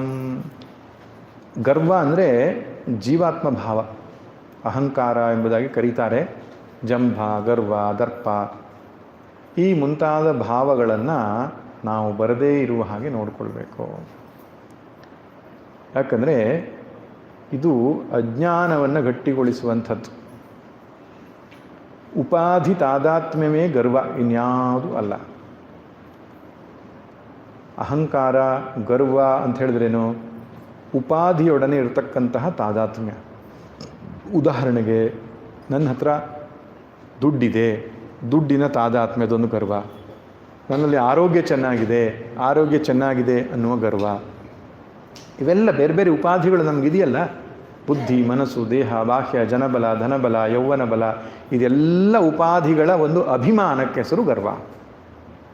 ಆ ಅಭಿಮಾನ ಇಟ್ಟುಕೊಂಡು ನೀವು ವ್ಯವಹಾರ ಮಾಡ್ತಾ ಇದ್ದರೆ ಆತ್ಮಪ್ರಜ್ಞೆ ನಮ್ಮಲ್ಲಿ ಸಂಭವಿಸೋದಿಲ್ಲ. ಆದ್ದರಿಂದ ಯಾರಾದರೂ ನಮ್ಮ ಅಹಂಕಾರ ಮುರಿದ್ರೆ ನೀವು ದೇವರಿಗೆ ಥ್ಯಾಂಕ್ಸ್ ಹೇಳಬೇಕು. ನಿಧಿಧ್ಯಾಸನ ಮಾಡುವಂತಹ ವಿದ್ಯಾರ್ಥಿ ಆಗಿದ್ದರೆ, ದೇವರೇ ಭಾಳ ಒಳ್ಳೆ ಅವಕಾಶ ಮಾಡಿಕೊಟ್ಟೆ, ಯಾಕೆ ತುಂಬ ಚಂದದಲ್ಲಿ ನನ್ನ ಮರ್ಯಾದೆ ತೆಗೆದಾವ ಅಂತ. ಅದರ ಜಗತ್ತಿನಲ್ಲಿ ಉಲ್ಟಾ ಯಾರಾದರೂ ಸಣ್ಣ ಪುಟ್ಟ ಮಾತು ಹೇಳಿದರೆ ಹಗಲು ರಾತ್ರಿ ಚಿಂತೆ ಮಾಡಿ ಅವ್ರಿಗೆ ಹೇಗೆ ಪ್ರತಿಕ್ರಿಯೆ ವ್ಯಕ್ತಪಡಿಸಬೇಕು ಕಾಯ್ತಾ ಇರ್ತಾರೆ. ಅಂದರೆ ಅರ್ಥ ಹಾಗೆ ಮಾಡ್ತೀರಿ ನೀವು ಅಂದರೆ ಜೀವಭಾವ ಇನ್ನೂ ಗಟ್ಟಿಗಳಿಸಿಕೊಳ್ಳಲಿಕ್ಕೆ ಮಾಡುವ ಎಲ್ಲ ಸಾಹಸ ಅದಷ್ಟೇ. ಸಂತರ ಚರಿತ್ರೆಯನ್ನು ತೆಗೆದು ನೋಡಿ, ನಮಗಿಂತ ಹೆಚ್ಚು ವಿಪರೀತ ಪರಿಸ್ಥಿತಿಗಳನ್ನು ಎದುರಿಸ್ತಾರೆ. ಸೋಲುಗಳಾಗಿವೆ, ಅವಮಾನಗಳಾಗಿವೆ, ಬೇಸರ ತರಿಸುವಂತಹ ಘಟನೆಗಳು ಜರುಗಿವೆ. ಆದರೆ ಎಲ್ಲಿಯೂ ಕೂಡ ವಿಚಲಿತರಾಗಲಿಲ್ಲ. ಯಾಕೆ ವಿಚಲಿತರಾಗಲಿಲ್ಲ ಅಂದರೆ, ಈ ಗರ್ವ ಅಥವಾ ಅಹಂಕಾರ ಅಥವಾ ಅಭಿಮಾನವನ್ನು ಅವರು ಸುಳ್ಳುಗೊಳಿಸಿದರು. ಅವರಿಗೆ ಅದಕ್ಕೆ ಯಾವ ಮಹತ್ವವೂ ಇರಲಿಲ್ಲ. ಅದರಿಂದ ಪ್ರತಿಕ್ಷಣವೂ ಕೂಡ ಆತ್ಮಭಾವದಲ್ಲಿ ನಿಲ್ಲುವ ಒಂದು ಪ್ರಯತ್ನ, ಜೀವಾತ್ಮ ಪ್ರಜ್ಞೆಯನ್ನು ಮಿಥ್ಯಾಗೊಳಿಸುವ, ಶಿಥಿಲಗೊಳಿಸುವ ಪ್ರಯತ್ನ ನಿರಂತರ ಸಾಗಬೇಕು. ವ್ಯವಹಾರ ಮಾಡ್ತಾ ಇರುವಾಗ ಈ ರೀತಿ, ಕುಳಿತುಕೊಂಡಾಗ ಆತ್ಮಸ್ವರೂಪದ ಚಿಂತನೆಯನ್ನು ಮಾಡುವಂಥದ್ದು. ಇದು ನಿಧಿಧ್ಯಾಸನ. ಮುಂದೆ ಹೇಳ್ತಾರೆ, ದೇಹೇಹಂ ಮತಿರುಜ್ಯತಾಂ ಬುಧಜನೈರ್ವಾದಃ ಪರಿತ್ಯಜ್ಯತಾಂ. ದೇಹೇಹಂ ಮತಿರುಜ್ಯತಾಂ. ಉಜ್ಜತಾಂ ಅಂದರೆ ತೊಡೆದು ಹಾಕಬೇಕು, ಕಿತ್ತು ಹಾಕಬೇಕು, ಬಿಸಾಡಬೇಕು. ಏನು? ದೇಹೇ ಅಹಂ ಇತಿ ಮತಿಹಿ. ದೇಹದಲ್ಲಿ ನಾನು ಎಂಬ ಭಾವ. ಇದು ಪದೇ ಪದೇ ಪದೇ ಬರ್ತಾ ಇರುತ್ತೆ ನಮಗೆ. ದೇಹ ನಾನು ದೇಹ ನಾನು ಅಂತ. ಅದು ಬರೀ ಸ್ಥೂಲ ಶರೀರ ಅಷ್ಟೇ ಅಲ್ಲ, ಸೂಕ್ಷ್ಮ ಶರೀರದ ಬಗ್ಗೆಯೂ ಕೂಡ. ಸೂಕ್ಷ್ಮ ಶರೀರ ಅಂದರೆ ಮನಸ್ಸು, ಇಂದ್ರಿಯಗಳು ಅಥವಾ ಬುದ್ಧಿ, ಇವೆಲ್ಲ ಸೂಕ್ಷ್ಮ ಶರೀರ. ಸ್ಥೂಲ ಶರೀರ ಅಂದರೆ ಹೊರಗಡೆ ಕಾಣುವಂಥದ್ದು. ಇನ್ನೊಂದಿದೆ, ಏನು, ಗೌಣಾತ್ಮ ಅಂತ. ಗೌಣಾತ್ಮ, ಮಿಥ್ಯಾತ್ಮ, ಮುಖ್ಯಾತ್ಮ ಹೀಗೆಲ್ಲ ಕರೀತಾರೆ. ಗೌಣಾತ್ಮ ಅಂದರೆ ನನ್ನ ಮನೆ, ನನ್ನ ಮಕ್ಕಳು, ನನ್ನ ಸಂಬಂಧಿಕರು, ಇವುಗಳ ಬಗ್ಗೆ ಅಭಿಮಾನ ಇರ್ತದೆ ನಮಗೆ. ಶರೀರದ ಬಗ್ಗೆ ಹೇಗಿರ್ತೋ ಅದ್ರ ಬಗ್ಗೆ ಅಭಿಮಾನ ಇರ್ತದೆ. ಆದ್ದರಿಂದ ಎಲ್ಲ ರೀತಿಯ ಶರೀರಾಭಿಮಾನವನ್ನು ತೆಗೆದು ಹಾಕಬೇಕು. ಅದರಲ್ಲಿಯೂ ವಿಶೇಷವಾಗಿ ದೇಹಾಭಿಮಾನ, ದೇಹವನ್ನು ಪೋಷಿಸುವಂಥದ್ದು, ದೇಹದ ಬಗ್ಗೆ ಹೆಚ್ಚು ಮಹತ್ವ ಕೊಡುವಂಥದ್ದು, ಅದನ್ನು ಬಿಡಬೇಕು. ಬುಧ ಜನೈರ್ವಾದ ಪರಿತ್ಯಜ್ಯತಾ. ಬುಧ ಜನರು ಅಂದರೆ ಜ್ಞಾನಿ ಜನರು, ಜೀವನ್ಮುಕ್ತರು. ಅವ್ರ ಜೊತೆಗೆ ವಾದ ಮಾಡಲಿಕ್ಕೆ ಹೋಗಬಾರ್ದು. ಈ ವಾದ ಮಾಡೋದು ಅಂದರೆ ಏನಾಗ್ತದೆ ಅಂದರೆ, ಎಷ್ಟೋ ಜನ ಸ್ವಲ್ಪ ತಿಳ್ಕೊಳ್ತಾರೆ. ತಿಳ್ಕೊಂಡ ತಕ್ಷಣ ಏನಾಗ್ತದಪ್ಪ, ಯಾರಾದರೂ ಸಿಕ್ಕಿದ್ರೆ ವಾದ ಮಾಡೋಣ ಅಂತ ಅನ್ಸ್ಲಿಕ್ಕೆ ಶುರು ಮಾಡ್ತದೆ. ನಿನಗೇನು ಗೊತ್ತುಂಟ, ನನಗೆ ಗೊತ್ತಿರೋದೇ ಜಾಸ್ತಿ ಅಂತ. ಅಲ್ಲ, ಚರ್ಚೆ ಮಾಡೋದು ಉತ್ತಮವೇ. ಸಂವಾದ ಅಂತ ಏನು ಹೇಳ್ತೇವಲ್ಲ, ಭಾಳ ಉತ್ತಮ. ಇಬ್ಬರು ಸೇರಿದಾಗ ತಚ್ಚಿಂತನಂ ತತ್ಕಥನಂ ಅನ್ಯೋನ್ಯಂ ತತ್ ಪ್ರಬೋಧನಂ, ಅದು ನಿಧಿಧ್ಯಾಸನ ಭಾಗವೇ. ಒಂದು ವಿಷಯ ಹೇಳಿದ್ರು ಹಾಗಲ್ಲ ಹೀಗೇನು ಚರ್ಚೆ ಮಾಡೋದು, ಜ್ಞಾನ. ವಾದೇ ವಾದೇ ಜಾಯತೆ ತತ್ವಬೋಧ. ಆದರೆ ನಮ್ಮನ್ನ ಪ್ರದರ್ಶನ ಮಾಡಲಿಕ್ಕಂತ ನಾವು ವಾದ ಮಾಡಲಿಕ್ಕೆ ಹೋಗಬಾರ್ದು. ಅದು ಮತ್ತೆ ಅಭಿಮಾನವನ್ನು, ಯಾವುದು, ವಿದ್ಯಾಭಿಮಾನವನ್ನು ಜಾಸ್ತಿ ಮಾಡುತ್ತೆ. ಈ ದೇಹಾಭಿಮಾನಕ್ಕಿಂತಲೂ ಅಪಾಯಕಾರಿಯಾಗಿರೋದು ವಿದ್ಯಾಭಿಮಾನ. ಆದ್ದರಿಂದ ನನ್ನ ಪಾಡಿಗೆ ನಾನು ಸೈಲೆಂಟಾಗಿ ಸಾಧನೆ ಮಾಡ್ತಾ ಹೋಗ್ಬೇಕು. ನಾನೊಬ್ಬ ಸಾಧಕ ಎನ್ನುವ ಪ್ರದರ್ಶನ ಕೂಡ ಮಾಡಕೂಡದು. ರಾಮಕೃಷ್ಣ ಪರಮಹಂಸರು ಹೇಳ್ತಾರೆ, ನಿಮಗೇನಾದರೂ ಸಿದ್ಧಿ ಆದರೆ ಅದನ್ನು ಹೇಳಬೇಡಿ ಅಂತ. ಸಿದ್ಧಿ ಆಗ್ಬೋದು, ಬರ್ಬೋದು, ನೀವು ಸಾಧನೆಯನ್ನು ಮಾಡ್ತಾ ಮಾಡ್ತಾ ಹೋದ ಹಾಗೆ ವೇದಾಂತ ಸಾಧನೆಯಲ್ಲಿಯೂ ಉಂಟಾಗ್ಬೋದು, ಉಂಟಾಗಲ್ಲ ಅಂತ ಹೇಳಲ್ಲ. ಅದು ಪ್ರಮುಖವಾದ ವಿಷಯ ಅಲ್ಲ ಇಲ್ಲಿ. ಆದರೆ ಏನೇ ಆದರೂ ಗುರುಗಳಲ್ಲಿ ಹೇಳಬಹುದು, ಅಥವಾ ಸಮಾನ ಮನಸ್ಕರಾದ ಸಾಧಕರ ಜೊತೆ ಹಂಚಿಕೊಳ್ಳಬಹುದು, ಆ ಸಂದೇಹ ನಿವೃತ್ತಿಗೋಸ್ಕರ. ಅದನ್ನು ಪ್ರದರ್ಶನ ಮಾಡಲಿಕ್ಕೆ ಹೋಗಬಾರ್ದು. ಆಮೇಲೆ ಮುಂದಿನ ಶ್ಲೋಕಗಳಲ್ಲಿ ಈ ಸನ್ಯಾಸಿ ಸಾಧಕನಾದವನು ತನ್ನ ದಿನಚರ್ಯೆಯನ್ನು ಹೇಗಿಟ್ಟುಕೊಳ್ಳಬೇಕು ಅಂತ, ಇದು ಸ್ವಲ್ಪ ಮಟ್ಟಿಗೆ ಗೃಹಸ್ಥ ಸಾಧಕನಿಗೂ ಕೂಡ, ನಿಧಿಧ್ಯಾಸನ ಮಾಡುವ ಗೃಹಸ್ಥ ಸಾಧಕನಿಗೂ ಅನ್ವಯವಾಗ್ತದೆ. ಇದು ಸನ್ಯಾಸಿಯನ್ನು ಮನಸ್ಸಲ್ಲಿಟ್ಟುಕೊಂಡು ಶಂಕರ ಭಗವತ್ಪಾದರು ಬರೆದಿರೋ ಶ್ಲೋಕ ಸಂಖ್ಯೆ 4. ಕ್ಷುದ್ವ್ಯಾಧಿಶ್ಚ ಚಿಕಿತ್ಸ್ಯತಾಂ ಪ್ರತಿದಿನಂ ಭಿಕ್ಷೌಷಧಂ ಭುಜ್ಯತಾಂ ಸ್ವಾದ್ವನ್ನಂ ನತು ಯಾಚ್ಯತಾಂ ವಿಧಿವಶಾತ್ ಪ್ರಾಪ್ತೇನ ಸಂತುಷ್ಯತಾಂ ಶೀತೋಷ್ಣಾದಿ ವಿಷಹ್ಯತಾಂ ನತು ವೃಥಾ ವಾಕ್ಯಂ ಸಮುಚ್ಚಾರ್ಯತಾಂ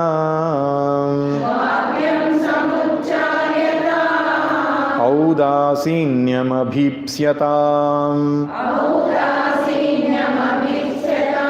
ಜನಕೃಪಾ ನೈಷ್ಠುರ್ಯಮುತ್ಸೃಜ್ಯತಾಂ.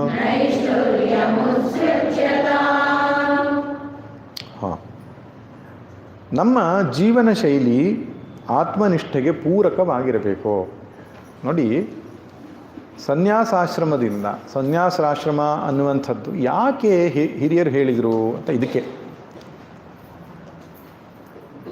ಈ ಗೃಹಸ್ಥಾಶ್ರಮದಲ್ಲಿ ಇದ್ದ ತಕ್ಷಣ ಯಾವುದೋ ಒಂದು ಅಭಿಮಾನ ಇಟ್ಟುಕೊಂಡು ವ್ಯವಹಾರ ಮಾಡಲೇಬೇಕು ಅಲ್ವಾ? ಮಾಡದೇ ಇದ್ದರೆ ಆಗೋದೇ ಇಲ್ಲ. ಬೆಳಿಗ್ಗೆ ಎದ್ದ ತಕ್ಷಣ ನಾವು ಯಾರ್ಯಾರೋ ಆಗಿ ವ್ಯವಹಾರ ಮಾಡಬೇಕಾಗ್ತದೆ.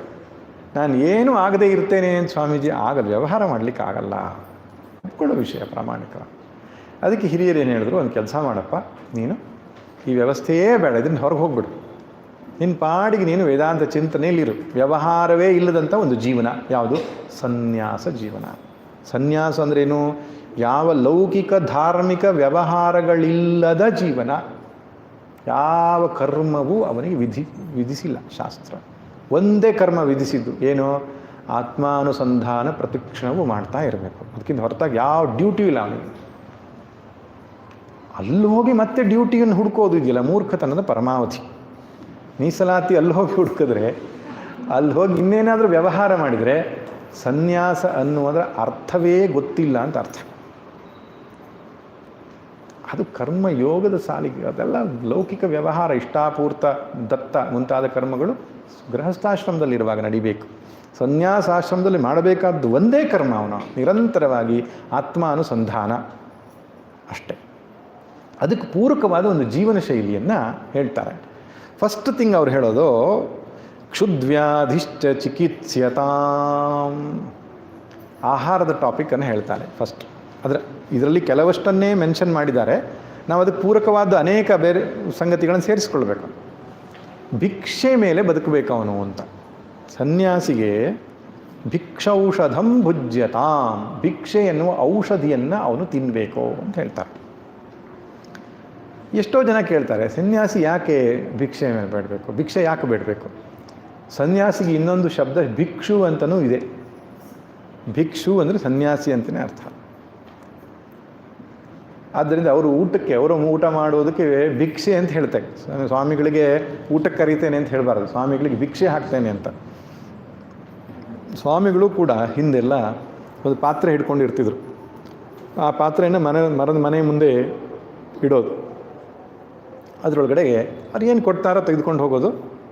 ಹೌದು, ಭಿಕ್ಷೆಯನ್ನು ಔಷಧಿಯನ್ನು ತಿನ್ನಿ. ಔಷಧಿ ಅಂತ ಯಾಕೆ ಹೇಳಿದ್ರು ಅಂದರೆ, ಹಸಿವು ಎನ್ನುವ ರೋಗಕ್ಕೆ ಆಹಾರ ಎನ್ನುವಂಥ ಒಂದು ಔಷಧಿ ಇದ್ದ ಹಾಗೆ.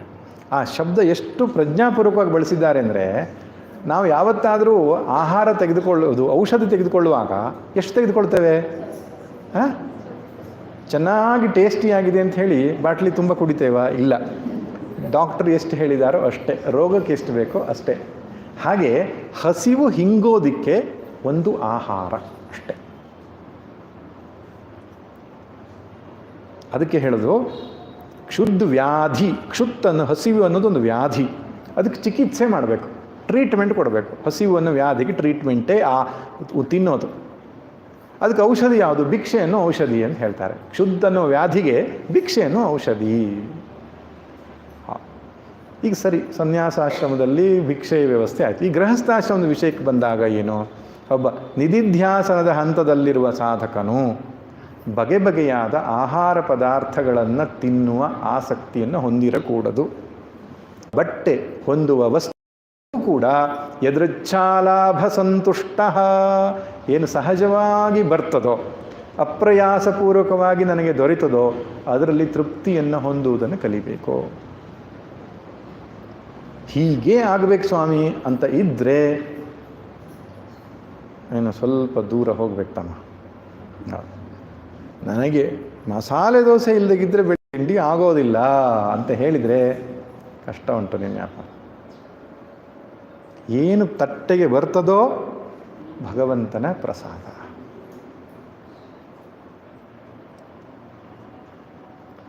ಅದಕ್ಕೆ ಎಷ್ಟೋ ಜನ ನಮ್ಮ ಹತ್ರ ಕೇಳಲಿಕ್ಕುಂಟು, ಏನು ನಿಮ್ಗೆ ಇಷ್ಟವಾದ ಪದಾರ್ಥ ಯಾವುದು ಹೇಳಿ ಮಾಡಾಕ್ತೇವೆ ಅಂತ.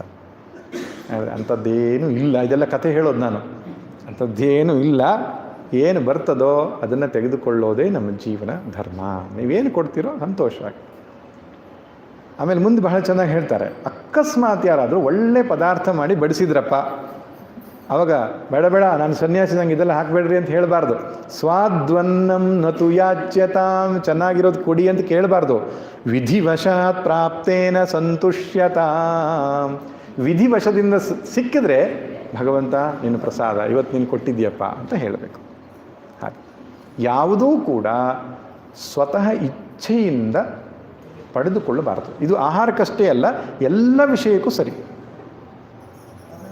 ಎಲ್ಲೋ ಹೋಗುವಾಗ ಎಲ್ಲೋ ಮಲ್ಕೊಳ್ಳಿಕ್ಕೆ ಒಂದು ಚಾಪೆ ಕೊಟ್ಟಿದ್ದಾರೆ, ಸರಿ ಅಷ್ಟೇ. ಚಾಪೆನೂ ಇಲ್ಲ, ಬಟ್ಟೆನೇ ಹಾಸ್ಕೊಂಡು ಮಲ್ಕೊಳ್ಬೇಕು. ಕಂಪ್ಲೇಂಟ್ಸ್ ಇರಬಾರ್ದು ನನ್ನ ಜೀವನದಲ್ಲಿ. ಈಗ ಕಂಪ್ಲೇಂಟ್ಸ್ ಯಾಕೆ ಮಾಡ್ತಾನೆ ಒಬ್ಬ ವ್ಯಕ್ತಿ ಅಂದರೆ, ಈ ಜೀವತ್ವ ಭಾವ ಇರುವವನು ಮಾತ್ರ ಮಾಡ್ತಾನೆ. ರಾಗದ್ವೇಷಗಳನ್ನು ಹೊಂದಿರುವವನು ಮಾತ್ರ ಕಂಪ್ಲೇಂಟ್ಸ್ ಮಾಡ್ತಾನೆ. ನಾನು ಇಂಥವನು, ನನಗೆ ಹೀಗಾಗಬೇಕು, ಭೋಕ್ತೃತ್ವ ಭಾವ ಆಯಿತು. ನನಗೆ ಹೀಗಾಗಬೇಕು ಅನ್ನೋದು ಭೋಕ್ತೃತ್ವ ಭಾವ. ನಾನು ಇಂಥವನು ಅನ್ನೋದು ಕರ್ತೃತ್ವ ಭಾವ.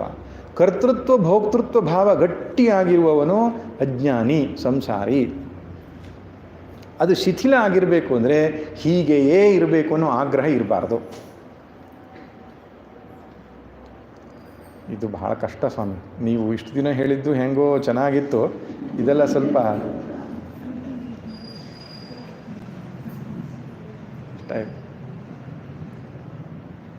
ಗೃಹಸ್ಥಾಶ್ರಮದಲ್ಲಿದ್ದರೂ ಸನ್ಯಾಸಿ ಭಾವವನ್ನು ತಾಳಬೇಕು. ಅದನ್ನೇ ಇನ್ನೊಂದು ಅರ್ಥದಲ್ಲಿ karma yoga. Karma yoga is nothing but preparation for ಸನ್ಯಾಸ ಅಷ್ಟೇ. ಅದು ಸನ್ಯಾಸಿಯ ಲೈಫ್ ಸ್ಟೈಲ್ ಅನ್ನುವಂಥದ್ದು ಗೃಹಸ್ಥಾಶ್ರಮದಲ್ಲಿ ಅಕಸ್ಮಾತ್ ಅದನ್ನು ಪಾಲನೆ ಮಾಡಿದ್ರೆ ಕರ್ಮಯೋಗದ ಹಾಗಿರ್ತದೆ.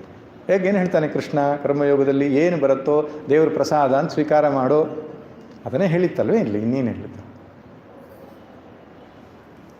ಅಲ್ಲ. ಹಾಗೆ ಹೇಳ್ತಾ ಇದ್ದರೆ ಮತ್ತೆ ಇಷ್ಟಾನಿಷ್ಟಗಳನ್ನೆಲ್ಲ ಬದಿಗಿಟ್ಟರೆ ಕಡೆಗೆ ಮತ್ತೆ ಮತ್ತೆ ಮತ್ತೆ ಎಂತ ಇಲ್ಲ.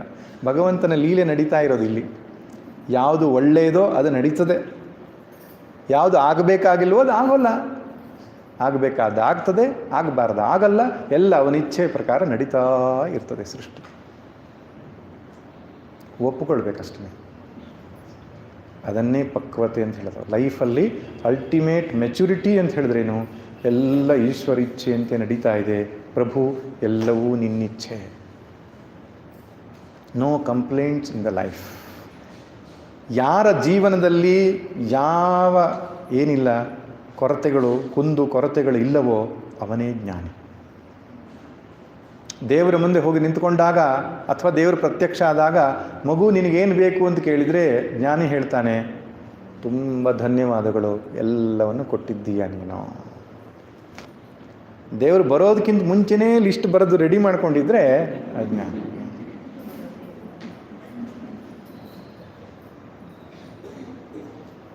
ಇನ್ನೊಂದು ಹೇಳ್ತೇನೆ ವಿಷಯವನ್ನು. ಹೀಗೆ ಬದುಕೋದು ಒಂಥರ ಹಿಂಸೆ ಆಗಲ್ವ ಸ್ವಾಮಿ? ಒಳಗಡೆಗೆ ಬಯಕೆಗಳಿದ್ದು ಹೊರಗಡೆಗೆ ಅದು ಬೇಡ ಅಂತ. ಹಾಗೆ ಮಾಡಿ ಅಂತ ಹೇಳ್ತಾ ಇಲ್ಲ ನಿಮ್ಮ ಹತ್ರ. ಯಾರು ಹೇಳಿದ್ದು ಹಾಗೆ ಮಾಡಿ ಅಂತ? ಬಯಕೆಗಳಿದ್ದರೆ ಅದನ್ನು ಪೂರೈಸಿಕೊಳ್ಳಿ. ಇದು ಒಂದು ಸ್ಟೇಟ್ ಬೇರೆ ಇದೆ. ಇದು ಆಂತರಿಕವಾದ ಸುಖ ಶಾಂತಿ ನೆಮ್ಮದಿಯನ್ನು ಪಡೀಲಿಕ್ಕೆ ಆರಂಭ ಮಾಡಿದಾಗ ಇದು ಸಾಧ್ಯ ಆಗುತ್ತೆ, ಸುಲಭ ಸಾಧ್ಯ ಆಗುತ್ತೆ. ನಿಮ್ಮ ಮನಸ್ಸು ವೈರಾಗ್ಯದ ಸ್ಥಿತಿಗೆ ಹೋದಾಗ, ಜೀವಬ್ರಹ್ಮೈಕ್ಯ ವಿಚಾರದ ಸ್ಥಿತಿಗೆ ಹೋದಾಗ ಸಹಜವಾಗಿ ಒಳಗಡೆಯ ಸುಖ ಬರ್ತಾ ಇರ್ತದೆ. ಅವನು ಬೇಡ ಅಂತ ಹೇಳುವಂಥದ್ದು ತೋರಿಕೆಗಲ್ಲ, ಅವನ ಆಂತರಿಕ ಪೂರ್ಣತೆಯ ಫಲವಾಗಿ ವಿಷಯ ವಸ್ತುಗಳಲ್ಲಿ ವೈರಾಗ್ಯ ಸಹಜವಾಗಿ ಘಟಿಸ್ತದೆ. In and out is interconnected. ಅದು ನೀವು ಹೊರಗಡೆಯಿಂದ ಆ ಆತ್ಮನಿಷ್ಠೆಗೆ ಸಹಕಾರಿ ಜೀವನವನ್ನು ನಡೆಸಿದರೆ ಆತ್ಮನಿಷ್ಠೆ ಗಟ್ಟಿಯಾಗ್ತಾ ಹೋದ ಹಾಗೆ ಅದರ ಬಗ್ಗೆ ವೈರಾಗ್ಯವು ತನ್ನಿಂದ ತಾನೇ ಘಟಿಸ್ತಾ ಹೋಗ್ತದೆ. ಆದ್ದರಿಂದ ಆಹಾರದ ವಿಷಯದಲ್ಲಿ ಅವರು ಹೇಳಿದರು, ಸಹಜವಾಗಿ ಏನು ಬರ್ತದೋ ಅದನ್ನು ಸ್ವೀಕಾರ ಮಾಡಬೇಕು. ಇನ್ನು ಮುಂದೆನೂ ಕೂಡ ಶೀತೋಷ್ಣಾದಿ ವಿಷಹ್ಯತ ಮುಂತಾದ ವಿಚಾರಗಳಿದೆ. ಅವನ ಜೀವನ ಶೈಲಿಗೆ ಸಂಬಂಧಪಟ್ಟಾದಂಥ ವಿಚಾರಗಳು ನಮಗೆ ಎಲ್ಲೆಲ್ಲಿ ಅಪ್ಲಿಕೇಶನ್ ಇರುತ್ತೋ ಅಲ್ಲಲ್ಲಿ ನಾವು ಮಾಡಬೇಕು. ಆದರೆ ಇದು ತುಂಬ ಕಷ್ಟ ಅನಿಸಿದರೆ ಕರ್ಮಯೋಗದಲ್ಲಿ ನಿಷ್ಠರಾಗಬೇಕು. Karmayoga will come preparation for sannyasa. ಈಶ್ವರಾರ್ಪಣ ಬುದ್ಧಿ, ಪ್ರಸಾದ ಬುದ್ಧಿಯಿಂದ ಜೀವನವನ್ನು ನಡೆಸುವಂಥದ್ದು. ಸರ್ವೇ ಭವಂತು ಸುಖಿನಃ, ಸರ್ವೇ ಸಂತು ನಿರಾಮಯಾಃ, ಸರ್ವೇ ಭದ್ರಾಣಿ ಪಶ್ಯಂತು, ಮಾ ಕಶ್ಚಿತ್ ದುಃಖಭಾಗ್ ಭವೇತ್. ಓಂ ಶಾಂತಿ ಶಾಂತಿ ಶಾಂತಿ. ಹರಿ ಓಂ. ನಾರಾಯಣ ನಾರಾಯಣ ನಾರಾಯಣ.